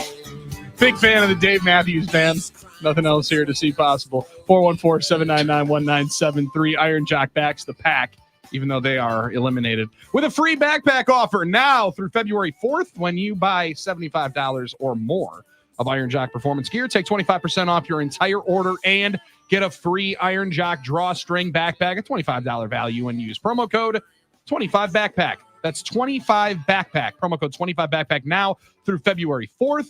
Go to ironjock.com for more details. That's ironjoc.com. 414-799-1973 is the phone number. Armin, who do we have on the line? We got John. He's calling us from South Milwaukee. He has an idea, John, about how you can sell more Girl Scout cookies. Hey, John, the cage rattler coon. What's going I on? do like to rattle the Love cage. that. Yeah, okay, let's rattle some cages, baby. Let's rattle some cages. Oh, you Armin. I didn't do it. Don't look at me. Oh, here's there. John, start over. Go ahead. Okay. Okay. If you really want to sell some Girl Scout cookies, John, what you need to do, load up a pickup truck full of Girl Scout cookies. I can do You that. go down to Illinois and set up by one of the dispensaries down there. Yeah, okay. You see people from across the country where pot's legal, 2,500, 3,500, 4,500 Girl Scout cookies sold. You did that? Setting up. Yep. Wow, that's a good idea. You talk about it. Hold Yeah, on, hold on. Now, this is from experience, John, or is this just your statement, your idea? No, this is not my idea. You see it every year for Girl Scout cookies. The ones that sell the most are the ones that go down and set up in front of dispensaries. Okay, so this is a wise tale. I appreciate it. Are we really buying this? My man comes on in here to try to say that you should be doing this, and he goes, "Oh no, I'm telling you, it works all the time." I haven't done it, but it works. Come on. Well, maybe he's purchased them, and he knows because he came out of that dispensary after sampling some items before purchasing, and he Can't sample in there. I would know.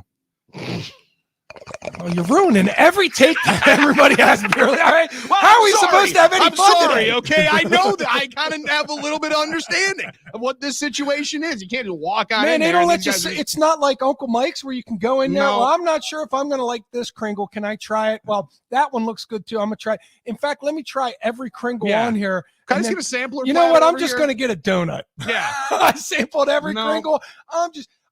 Listen, I've seen people walk into Uncle Mike's and they will sit down. They will fill their sample plate up with the Kringle samples. Yeah, for sure. And then they'll sit down with their own thermos. They bring their own coffee, in there coffee. and a Mhm. paper. I don't even know where you buy a newspaper at anymore. Sitting down in Uncle Mike's with a newspaper, a plate full of sample Kringles, and their own thermos that they brought from home. And they sit there and they read the news. And no shame. No shame. No shame No, no, it's like- whatsoever. It's like, can't you bring something? Like, can't you buy something? I mean, like from Uncle Mike's, that'd be nice. But no No, shame. this is also not like the deli where you're looking around like, so what's the difference between that mesquite turkey and the honey? You know, can I just try one? Yeah, for sure. Let me grab you a little slice here. Let me Or see. like Costco Not samples. the same. No, Yeah. not quite. That's the same. terrible. That's okay. Let me do that with the hams. Yeah, Same let me thing see. with the hams. Same thing. Stephen Is Alloway. roast beef better? We could probably try that. Yeah, I one. might have. Yeah, I think I'm gonna have to try that roast beef real quick. So, what's the difference between the honey glazed ham and the Badger ham? Is there a I difference? just there? gave you that sample. No. I think you gave me the honey roasted ham. Could I try the honey glazed ham? I just gave you that one too. It's the Polish ham you're looking for. Oh, wait, you want all- okay. No, it's that You ham want- right you there. want Can I all try three that of them? one? Here you go. That'd be awesome. Thank you. Thank No, you. I was hoping to see it if it was sliced a little thinner. Could you Grab a slice little it a little bread. thinner and see how it would be? Yeah, grab a little piece of bread. Stephen Alloway does the same thing. Full breakfast sample at Uncle Mike's. All right. Well, I don't want to sit there and promote that, but I guess if they let you do it, Well, then Uncle Mike's is gangster. They don't care. Derek, They don't care. Derek are. in Whitewater said he also heard that the Girl Scouts were doing that, but the Girl Scouts put a stop to it. So maybe that's a real thing. Well, I wasn't going to Wow. do that with Elle. We were going to stick with our more work smarter, not harder. I guess that's pretty smart. That's mixing both. That's mixing blue collar with That's white fair. collar, and that's going down there and putting some brains and brawn together and really capitalizing. I don't know. I'm gonna have to take a cut for the gas money getting all the way down there. But Yeah, definitely. How about Jay in Bayview? I will be buying some Girl Scout cookies because my daughter was one, and because every time I go to Pick and Save, they're there. But last year I bought 10 boxes. The only thing is I'm allergic to chocolate and peanuts. Yikes. So the lemon ones are the only ones. He's allergic to chocolate and peanuts. Damn. Could you imagine going to dinner with Jay in Bayview? They would come over after you get done your entrees and they're like, would you like to see desserts? And he'd be like, no, you don't have anything. Not a single thing. You got know flan? what? Do you Vanilla have ice cream. sorbet? Yeah, vanilla lemon sorbet. You need a really fancy restaurant for Jay in Bayview. Do you have sorbet? Well, no, we don't have sorbet. Well, what do you have on desserts that doesn't have chocolate or peanuts? Pie crust. Nothing. We got nothing. Pie crust. I like Adam in his truck said, sit in front of Happy Place Hemp, and then the theory is a little bit better. That's what we're talking about. Yeah, you don't have to drive down to Illinois. Are you kidding me? Happy Place Hemp right here in Muskego. Help you out over there. Indeed. No doubt about it. I would think dive bars are a good spot for it. I would think if you just take those Girl Scout cookies to dive bars, who's not going to enjoy some cookies at a dive bar? Come on. All right, what's grimier, sitting outside a dispensary or running the L through a sticky floor dive bar trying to sell Girl Scout cookies, Roman? Well, I don't mean it has to be the worst dive bars you ever been to, but or the KB dive bars. Dad, why are there no windows at this place? Well, that's so no one has to see outside. Well, it's so nobody can see into. Hell, you want to go out for lunch? Sure, bring the cookies. We're going to drift in. Like I don't. That's a nice. I can take kids there. Yeah, you can. Spot. They got chili. They have burgers. You could do that. Oh man, 414-799-1973. Matt Milwaukee said, Billy, I was with you on the take that the shortbreads just don't get nearly enough love. Then you went straight up off the deep end on your hatred for Thin Mints. That's the best Girl Scout cookie. Period. Okay, that's also like the most basic take ever. Thin Mints are great. Yeah, everybody loves Thin Mints. Well, sometimes it's just Except good for me, I guess. Yeah. It's like LeBron is good. Like that's just the way it goes. It's a basic take, but now we got Skylar coming in on ham takes. Yeah, Skylar. That was what was called a joke, where if certain people that were continuing the joke didn't necessarily care or know all the differences about Badger as a brand. Badger's a name brand, not a style. Honey's what most companies smoke their ham with. All right, thank you. Appreciate that. Thank you. I appreciate that. Thank you very much. Listen, thank you. We have people at the deli counter that listen to, guys. So let's give them a break. Yeah, everybody. I think everyone's out there listening. 414 said college cafeterias. You think college kids are walking around with $5 to $10 in your pocket and not using it on dollar beer night? Right. That's Miss. the thing. Yeah, no chance. They're focused more on trying to find a way to get to one of those shops that we were just discussing. All right, hour number 3 is right around the corner. That's our investment hour. Discuss the lines moving just a little bit here for Super Bowl 58. Interesting prop bet that got dropped here yesterday as well. We'll discuss it all. It's coming up hour number 3, 9 to noon on the Game.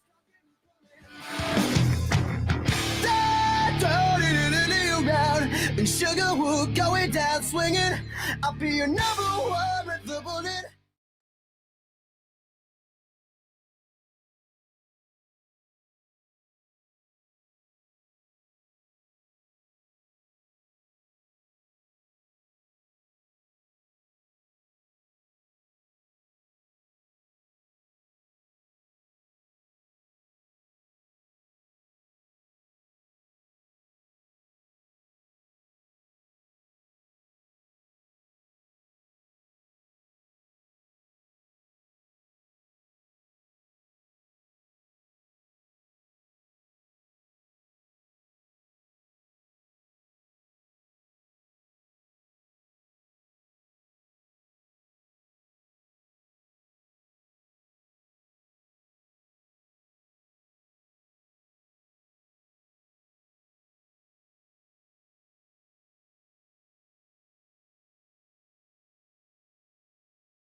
Work hard, play hard, work hard, play hard, work hard, play hard, work hard, play hard.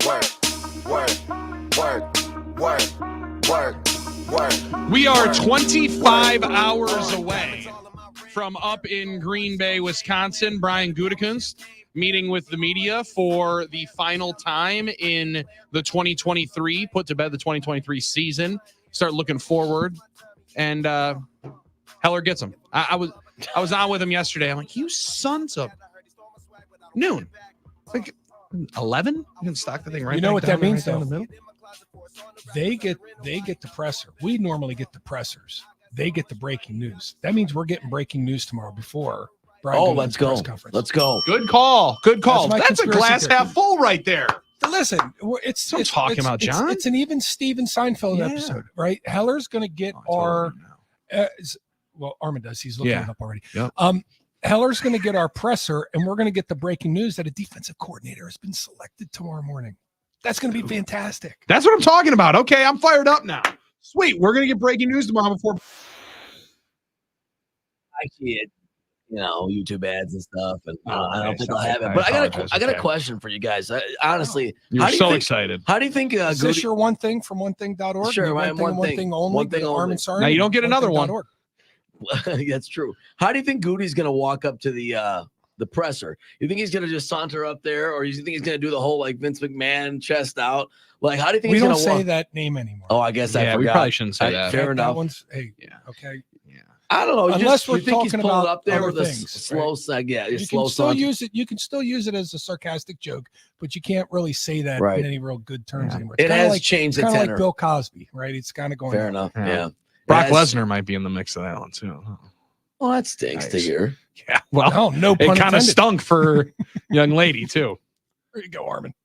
Good job. Back to your one thing. Back to your one thing. My point was, I mean, if you're Brian Gutekunst, and last time you talked to the media, things were different, and now like, oh, my team's looking better, my draft picks are looking better. You think he's just gonna walk up there with some shades, kind of saunter up there, like, how do you like me now? Like the meme that goes around of Goody sitting there, and all of a sudden the cigarette goes into his mouth, and then the shades slide down. You think that's how he rolls on it? Because you have to say, I mean. I love those shades too. I know, those shades, shades. They're so old school shades. They remind you of the shades that didn't even have lenses. They were just plastic cut throughs. They just have to cut through the plastic. I used to rock those as a kid. We'd miss good, wholesome stuff like that all the time. Every time those shades pop down, I think to myself, man, this is a blast from the past. I wish those things. We should bring I'm going to give Aaron Jones a pair and say, hey, just one game, pop these on instead of Oakley's. They will jump off again. They'll jump off. And then Oakley's like, hold on, we're making some of those. We're going to sell for $400. Here's our idea. Lensless glasses, lensless sunglasses. We just have plastic that completely impedes your ability to view anything.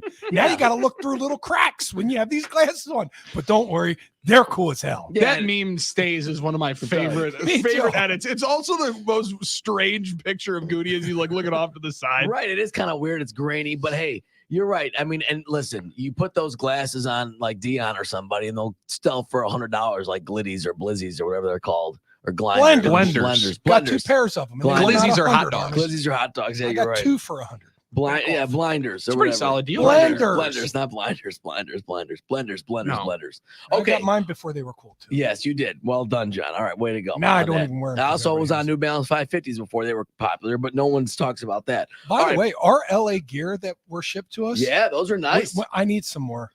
Oh, don't worry. Compliments. I get so many compliments on them all the time. Yeah. Well, let's reach out to our guy at LA Gear. Listen, we got to bring them back. Those shoes are so comfortable. Oh, you don't know. And they have lights in them, Billy. They have my kids love when I turn the lights on at basketball practice. They would. They're like, what? This boy sent like 4 emails in the last month. You don't realize I've been sending more emails. He's sitting back there in the lab just typing up. Oh, so we really, really love the light up sneakers, love the shoes. We'd really love to see if we could get a couple of more opportunities to colorways. Rock. I did. All about colorways. Unfortunately, I haven't got a response yet, but I still I don't know what happened. I thought we did good. Did you get ghosted? I thought we did good. You got ghosted by LA Gear. I don't know. I thought we did good. Damn it. That was our hookup, our one and only hookup. I sent him clips. I was like, hey, this is what we talk about. This is us talking about on the air. We got a new guy here. He's got a size 15. He'd love to be rocking some. I sent him Billy's shoe size. Nothing. So nothing. Maybe they changed marketing people or something. But John, they are. The LA Gears are pretty nice, huh? They're fire. Yeah. I got so many compliments on the sideline this year with the high tops, with the little. They got the little flaps on the side, and they light up. Oh, Greg Olson loved them. Really? He said, yeah. He said, how'd you get those? I said, oh, you got to know somebody, Greg. I don't know. Wow, let's go. I don't know how many people you know, Greg, but I know people. Good thing I get fact, those. He's going to know a lot less now. I know Armin, and Armin knows the guy. Unfortunately, that guy doesn't want to know Armin anymore because he ghosted him. Well, now I have to openly admit product. I'm going to be delivering numbers to this guy and letting him know Greg Olson's been talking about him. And now I have to openly admit to everybody that I see now, I don't have that hookup anymore. I feel like Goody. No, I feel like Goody. I'm the man. Oh, now. do you? Yeah, do you? Good. I feel good about When's it. the next shipment coming in? Don't know. But they are pretty. Hey, have you worn them for basketball practice, John? He was saying that, yeah. I know. I didn't know if you said on the sideline. I didn't know if you wore them for because you've been coaching basketball. I saw you.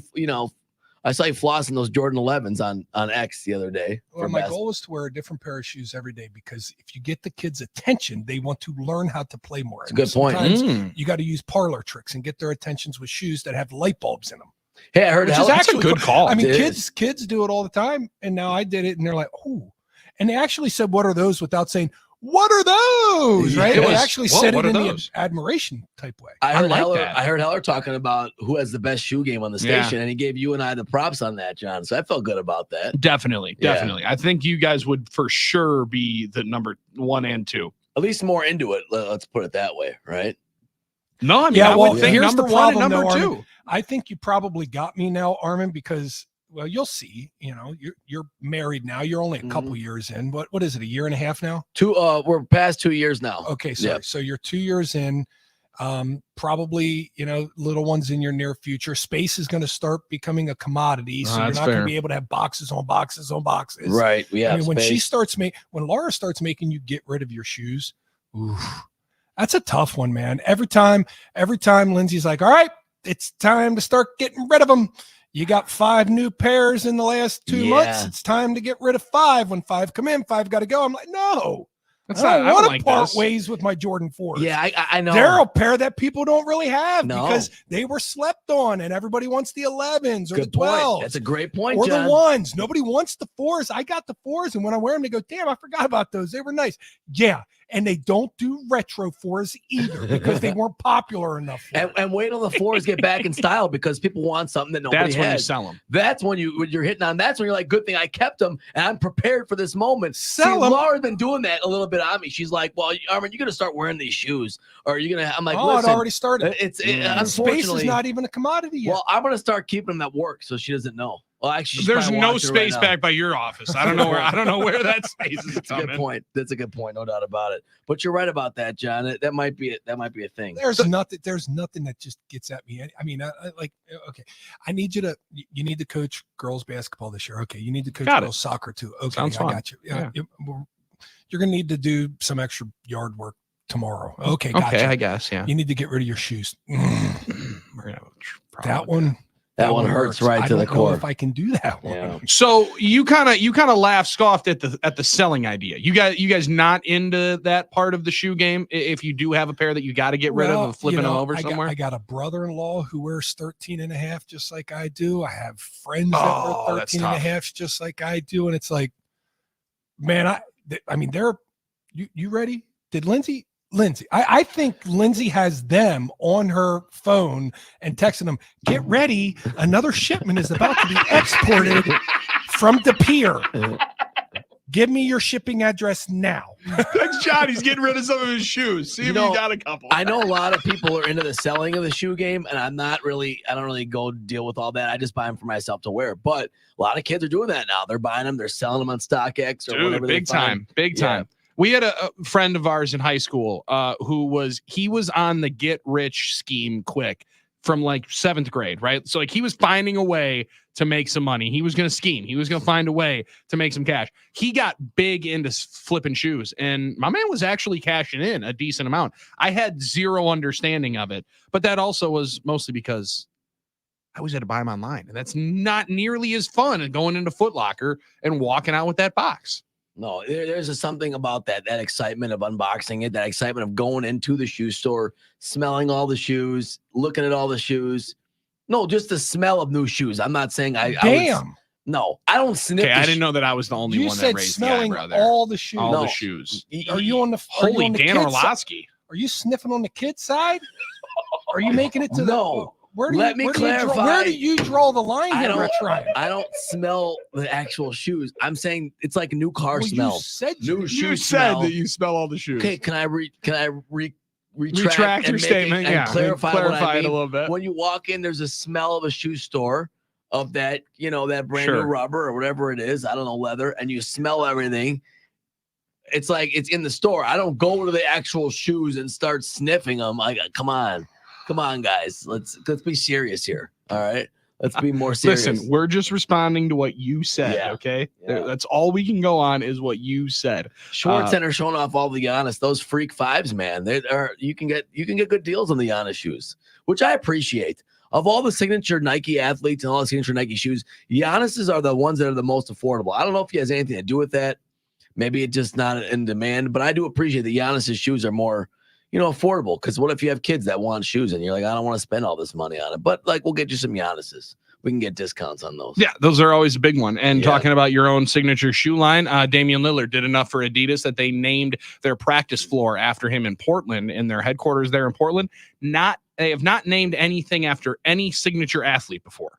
It's pretty amazing. First time they've done it, and it's Dame in Portland, and pretty emotional story, cool story that Jim Osarski was working on as he went to the facility yesterday. And he was there as they dedicated it to Dame, and he makes his return to Portland here tonight. That will be intense. That will be fun. If you want to always play better in the arena. Jim was saying that last night on Drew and KB, and he's right. Like these returns, I don't know if it was the same when Brett returned at Lambeau. If you were watching it online or watching on TV, you were in that stadium, you felt that energy. That was a different kind of energy. Going to be all love for Dame when he returns here tonight. But that celebration always a little bit better in the arena. We won't get that man coming back to the arena next year of Aaron Rodgers coming back to Lambeau Field. Packers and Jets would have each had to finish in third place for that to happen. Diana Rossini's been waiting on this one for a while, guys. I messed up. I should have brought this up with Matt Schneidman as his colleagues at The Athletic put together He was tough today. He was surly. I don't know that he would have liked this. That beard made it look like he's been hanging out at those tables over there at Oneida quite late into the hours. Yeah. He's burning that candle on both ends. Or he's getting to the sardine can at 3 p.m. Yeah, I'm actually feeling kind of nervous. I might send him a text here in a little bit, just check in on him, make sure he's all right. I mean, that's a good friend of you. Hasn't shaved in a while. More so, we have him on every Wednesday, so I want to make sure he's available next Wednesday. I got to make sure this guy stays alive. That's good work by you. He's a little bit rough today. Good professional of you. I love that style. But so it was Robert Saleh and Aaron Rodgers and how the Jets season fell apart. Quote, something has to change. It was Zach Rosenblatt and Diana Rossini co-oping on the piece at The Athletic. Not going to read the whole thing to you. Going to summarize it a little bit. You should. If you're an Athletic subscriber, go and check it out. If you're not an Athletic subscriber, really, what are you doing? You should be subscribing to The Athletic because if you really, really like sports, it's got some of the best coverage of all the leagues across the country that you want to be able to follow up on. But the story just discusses, guys, how quickly the season changed for the Jets 4 plays in once Aaron Rodgers left, but not only just from what we watched on television, but what was going on behind closed doors. A couple of the quotes, and this is part that Aaron will really dislike, John. Oh, he's not going to like this that much. Yeah. To better understand the issues that contributed to another failed Jets season, The Athletic spoke to 30 sources in and around the organization, some of whom were granted anonymity to speak freely about the inner workings of the team without reprisal. So Aaron will not like the fact that we're leaking out sources. So we had to get rid of all of that in the building. Yeah. Got to get all that on out of here. Well, they're Aaron, all of it, and did not paint Aaron Rodgers in a glowing light. And that's one of the reasons why I say I think Diana Rossini's been waiting to write this one for a little while. Well, we'll just say the people that were brought in there to be paired with Aaron Rodgers for Aaron Rodgers by request of Aaron Rodgers were not dressing at the end of the football season, which gives one sort of light on maybe just some of the dysfunction that was going on in there. But the thing that really set me off is when Armin forwarded this article, you get a little section in there that says, Robert Saleh, after Aaron Rodgers was talking about we need to find the leaks in the building, was collecting or threatening to collect members of the Jets' phones, taking their phones to search and find who the leak was. It got so bad in there, they didn't know who the mole was. You ever see Departed? The rat. They were looking for the rat. Right. Departed so feverishly that they were going to take their phones and search through their phones. What employer is going through their employees' phones? That's not right. Yeah. To find the rat. You talk about a weird feel. And whether you think it's right or wrong, and you're trying to get to the bottom of something here, could you imagine working in that environment?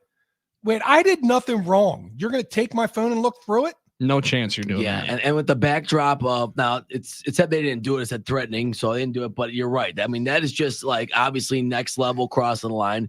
And it's in the backdrop of the fact that this article talks about Saleh kind of would do what Rodgers wanted to do, right? Or would respond to what he wanted to do. Well, this part right here from the middle of it. Over the summer, Rodgers collaborated with Nathaniel Hackett, his hand-picked offensive coordinator. Saleh, as usual, is hands off on that side of the ball. Rodgers and Hackett's relationship dynamic was more frat brothers than player and coach. And Rodgers appreciates having the free will to operate the system as he sees fit. Both Rodgers and Hackett called the offense, quote, quarterback friendly. But as the Jets learned in 2023, that might apply to only one quarterback. The quote, "That's what Aaron wants," was a common refrain from Hackett as told coaches what plays he wanted to run during camp. Often Rodgers would hear Hackett's play call during camp, want something else, so the entire offense would reset. That sounds a little familiar. To some extent, you expect, never heard that before. Never. Right now. I get it, right. Now, to some extent, I think you expect if you're bringing in a guy like that, you're going to cater things and do things the way he wants. But there has to be some line where, you still have the coach and the player. I think, obviously, situation. Yeah. So it sounds like the quote, the money quote in this, that the headline was, it was a blanking mess. Yeah. That's the money. Couple other ones here that are pretty good. This one coming from Garrett Wilson. This one actually has his name on it. I'm not positive if the next one is, but they mention it right after his first quote here, which is, what happened this season can't happen again. Garrett Wilson, who's played with 7 different quarterbacks in his time in New York, quote, "We got to make adjustments in the game. We've got to do things to counter what we're getting and be able to put points on the board, because 2 years I've been here, it's been tough. Football hasn't been this hard. When I watch it on the sideline, it don't look that hard for the other team. So we got to figure out something to get rolling, no matter who is slinging it." Yeah, and listen, bad team right now. Yeah. And a team that many of us thought were going to make a playoff push with Aaron Rodgers, with all the weapons that are there. And I think this past year they could have. Next year, I don't know if they can, because, and this is the deal. Do I think Aaron Rodgers is walking in there with a manifesto of things that need to be done and exactly the process in which they have to be done? No, I don't. I think he goes in there and he's probably respectful and cordial and goes about his business. But I believe there are, if not demands, requests that he is asking for. And, when you're a bad team like the Jets, you will take that on. When you're a team like the Green Bay Packers and you have a Jordan Love in waiting, it's okay. Well, we can't accommodate all these requests anymore because it's hamstringing us to be able to move forward. So you understand that separation. But now the Jets are there, and it's like, I don't know now.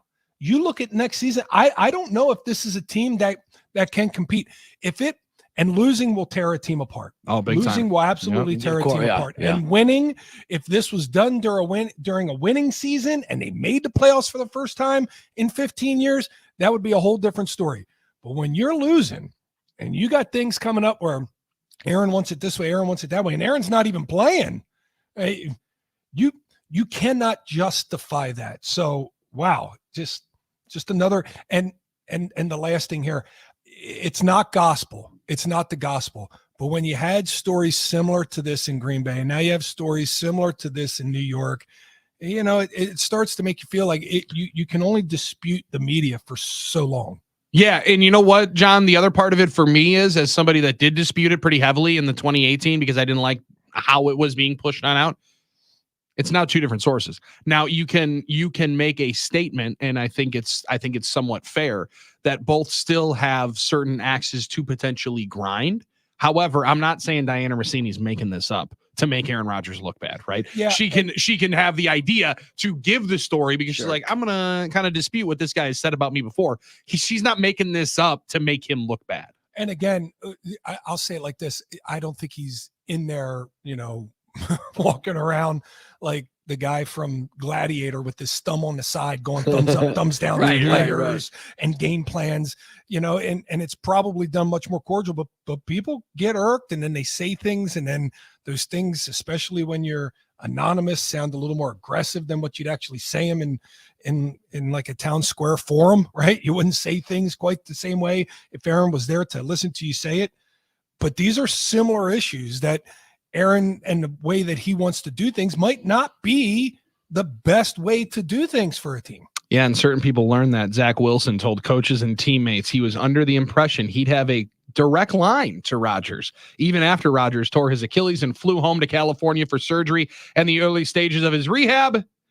Instead, Wilson barely heard from him. Well, the service, you got to FaceTime. Yeah, it's true. You got to FaceTime him. You cannot call him. You must FaceTime him. And in all seriousness, you know how that works, right? He could say, well, listen, you have my number. Call me or text me. I'm doing my rehab.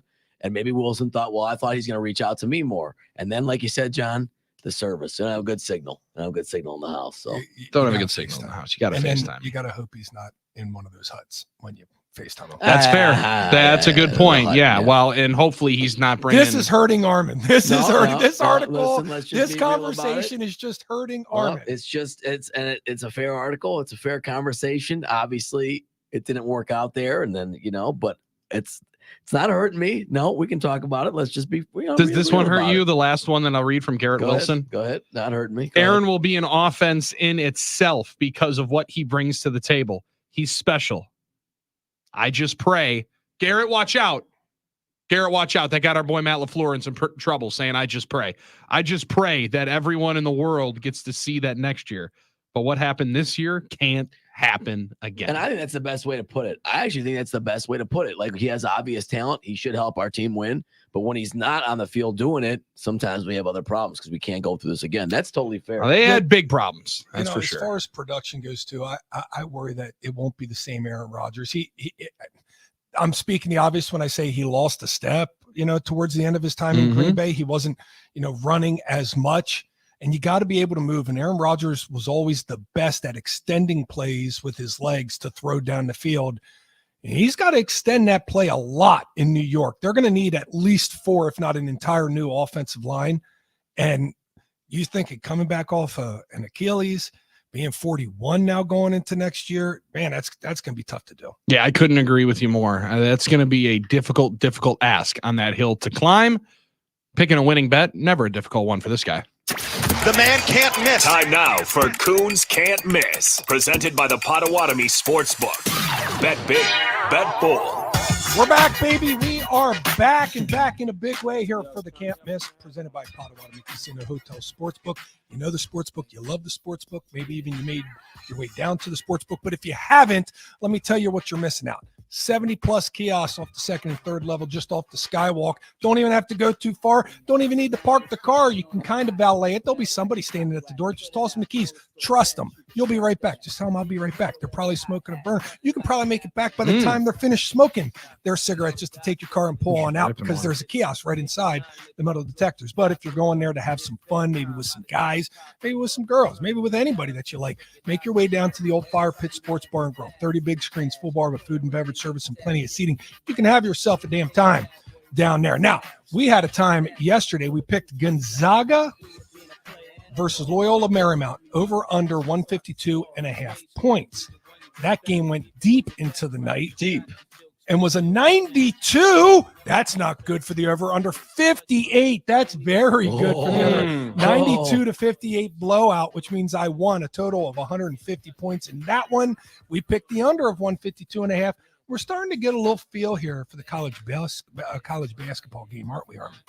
Yeah, I think we are starting to get a little feel for it, John. And Yeah, Don't you dare say what that win did for my record. I don't want you to even speak of it. Don't you even make reference to it. You're about to. Look at you. Well, you're about to do it. Then I don't won't do it again. Well, no, I was going to say You've done it 4 times. I guess I didn't jinx it. We've been here before. You said I jinxed it with You're my trying to do it again. KenPom predictions. We're right there.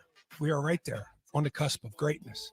And tonight, we are going to take that greatness out there to Portland, because if you tell me Dame's going home and he's only got to get over 26.5 total points, Billy, the first game of the season, we said this is going to be Dame's game. Dame's going to come out and have himself a damn game. Dame's damn game. And that's what he did first game here in Milwaukee. And he's going to do that first time back in Portland as well. 26.5 points. Now, Dame hasn't been lights out, I would say, as we anticipated him being. As consistently. However, he's hit big shots and he has had big games. And I think this is a big time to have a big game for Dame. And Dame's going to go out there and get over 26.5 points. That's my can't miss for the day. Damian Lillard over 26.5 points. Tip off 9:00 tonight. Stay up late. Stay up late and watch us. That's gonna be a tough. That's gonna be a tough one. That's gonna be very tough. Late night here tonight for Bucks and Trailblazers. They're going to make sure he gets shots, though. Giannis is going to make sure.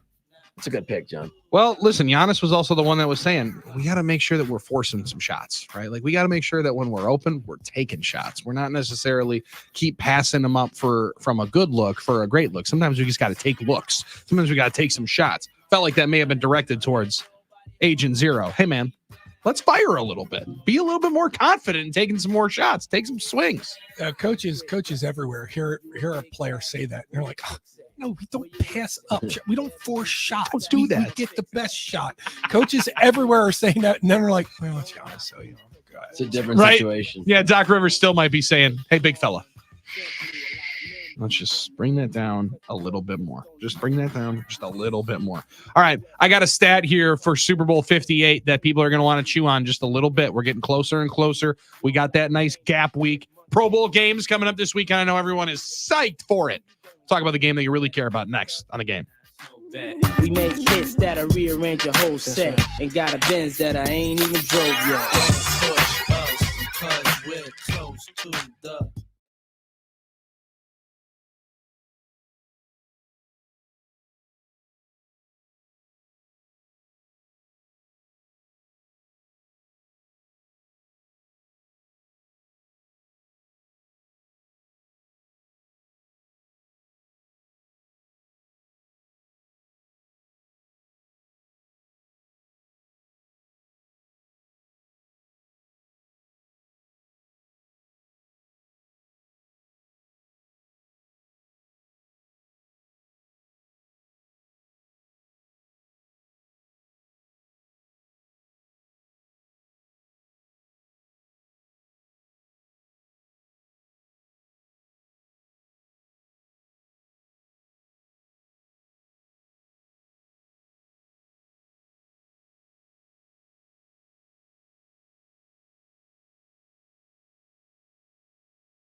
One name is synonymous with fantastic frozen pizza. Palermo's, made right here in Wisconsin for almost 60 years. From their new and improved flavors, rising crust pizzas, guilt-free, primo thin pies. Find them in your grocer's frozen food aisle. Palermo's flavor is our family's business. This just came across the wire from Front Office Sports. Now, John, I read off a little bit yesterday about the addition to the Dork Squad, apparently, which is the Live Golf Tour. Dorks. For John Rahm and Tyrell Hatton moving on. He's 16th ranked in the world, I believe is what I read yesterday, as he makes the jump over to Live. While the PGA Tour making some moves. Secured an investment of up to $3 billion for its new commercial entity on Wednesday. Strategic Sports Group, led by the Fenway Sports Group, which is the parent company of the Boston Red Sox and Liverpool as well. LeBron James, part of that investment group, I believe. And other prominent owners of teams, including the Boston Celtics, the New York Mets, Steve Cohen, deep pockets. We already knew that. Atlanta Falcons owner, Arthur Blank. Big money. I mean, you want to talk about what Arthur Blank's got going on behind closed doors, of the amount of money that he's brought in and how much he's ultimately worth with all of his businesses. People go to Home Depot all the time. And one other one, Milwaukee Brewers owner Mark Attanasio. These are all making the investment. The deal reportedly values the new PGA Tour enterprise at around $12 billion. The investment has been nearing agreement for over a month, with many of these details already circulating. PGA Tour Enterprises will oversee commercial operations for the PGA Tour and DP World Tour, as well as potentially Live Golf, if and when a deal is reached to pull the Saudi-backed outfit into the fold. The initial investment, worth about $1.5 billion, can grow up to $3 billion. Out of all that I read there, Mark Attanasio being in is going to peeve people off, I think, the most. The part that stood out to me is when it goes as well as potentially Live Golf if and when a deal is reached. I thought they had a deal. I thought they had reached the union. I thought it was happening, and now we're saying, yeah, maybe so, maybe not. I don't know if it's going to happen or not. What the heck is going on here? I think this is a part of it. And, Armin and Zabe hate this because they're noted Live detractors. They can't stand it. And I think this is a part of it. The deal, PGA Tour, they got to pony up. They got to show they have some money to be able to help grow this thing when Live joins them. I think that makes sense then, I guess. Think Live injecting a boatload of money is a part of it as well. But this is a lot of money, right? This is the new entity expected to be valued at about $12 billion.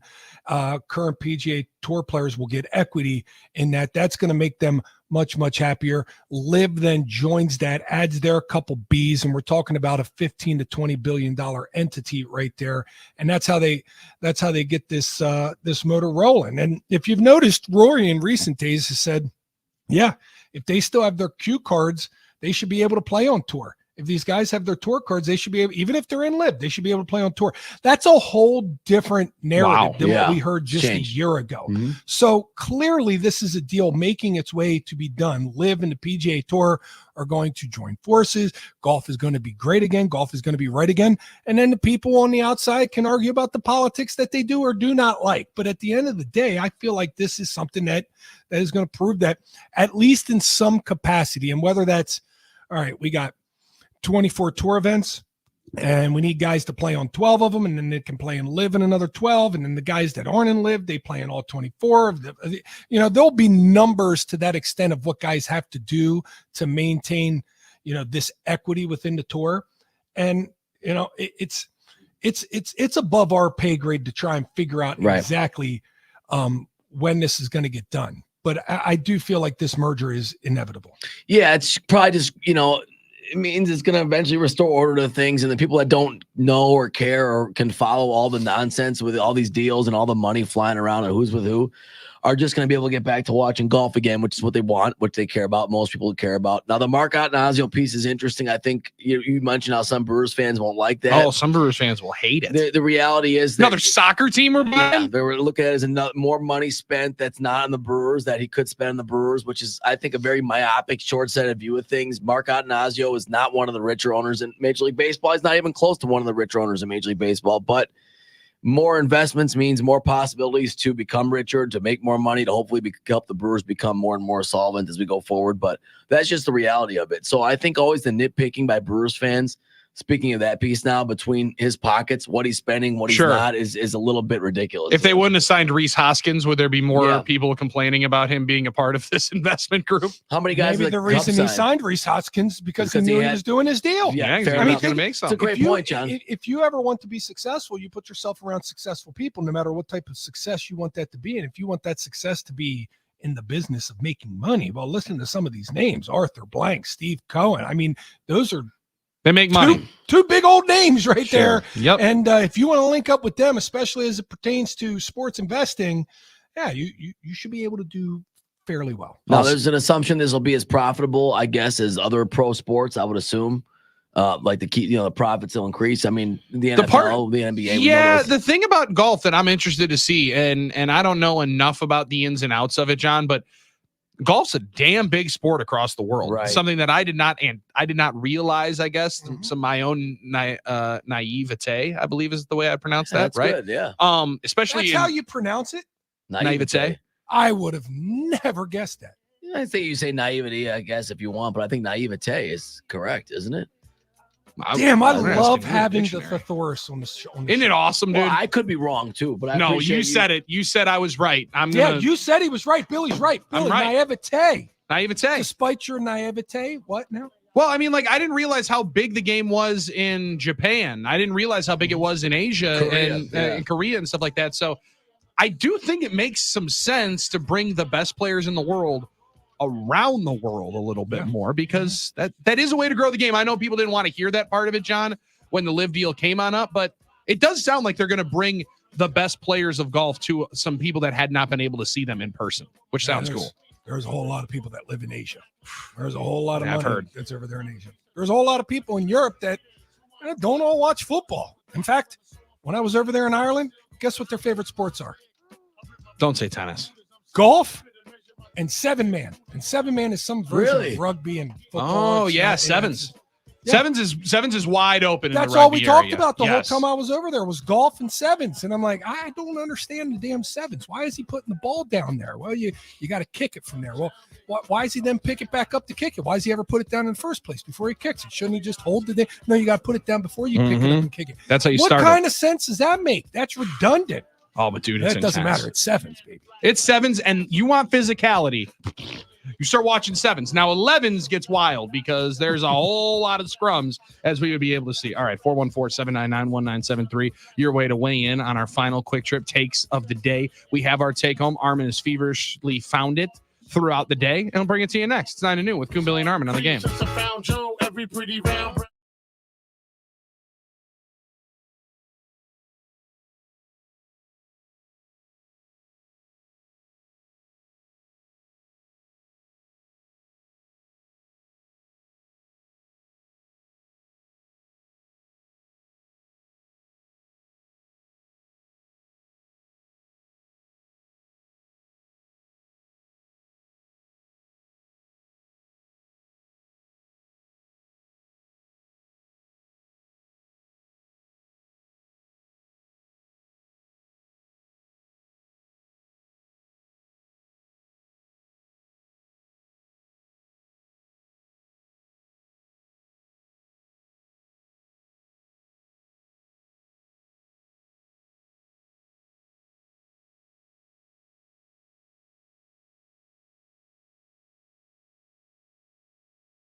Wrapping things up here at 9 to noon on the game. John Kuhn, Armin Sarian, Bill Schmid with you, and the WIAA announcing this just a little while ago that they had their annual board meeting. A bunch of different rules for the fall sports got changed, like the timing of the girls volleyball state championships, the dates. They'll end up playing now the championship games on a Friday and Saturday. That sounds like a good idea. That makes a whole lot of sense. From the football side of things, they approved this for playoff awards. Okay. I keep saying that they're just giving away too many trophies, too many participation trophies. Level 3 was the definition of the third round of the playoffs. Right. That has been changed to the sectional championship. They will present a plaque for a team winning that round and advancing to level 4, which has always been the game to go to the state championship at Camp Randall Stadium. After that level 3 game, the level 4 game will now be called the state semifinals, omitting a plaque presentation, but presenting player medals. That passed on an 11-0 vote here today. You're not going to like this, but I like that. That's what we used to do back in Pennsylvania, and you took pride for going through that. It's like cutting the nets down after the first, rounds of the tournament, then cutting the nets down, to win the regional, and then cutting the nets down a third time when you win national championship. I like it. Let's celebrate high school sports and continue to do that, because it's not like these are participation trophies. These are still accomplishments. Oh, sure. Yeah. John, you know what the only thing that I don't like about it is? I want to win one. I want to get past freaking to round 3. So we're going to try to do that this year. Well, let's get on the footwork with those offensive linemen, get them to stop wearing so many damn wristbands. Let's get them back to being gritty and not the other gritty. We're not doing the gritty. No. Gritty, not doing the gritty. And right. Once you get That's that on that line, Billy, yeah. it all starts in the trenches, even in high school. That's what I'm talking about, John. Got these kids. I told them bicep bands is next year's deal. We're done with this stupid eye black war paint that we're doing. We're just going bicep bands looking good. Armin, that's our Quick Trip take of the day, brought to you by Quick Trip. Need something for dinner tonight? Don't cook. Stop by your local Quick Trip. Pick up something freshly prepared, absolutely delicious, always fresh, never frozen. They might even find spaghetti, chicken Alfredo, potatoes, salad. He likes to stick to what he knows. Or what I found yesterday, chicken, bacon, mac and cheese as one of the take homes at Quick Trip. Killer. Delicious. Oh, thank you very much. Killer.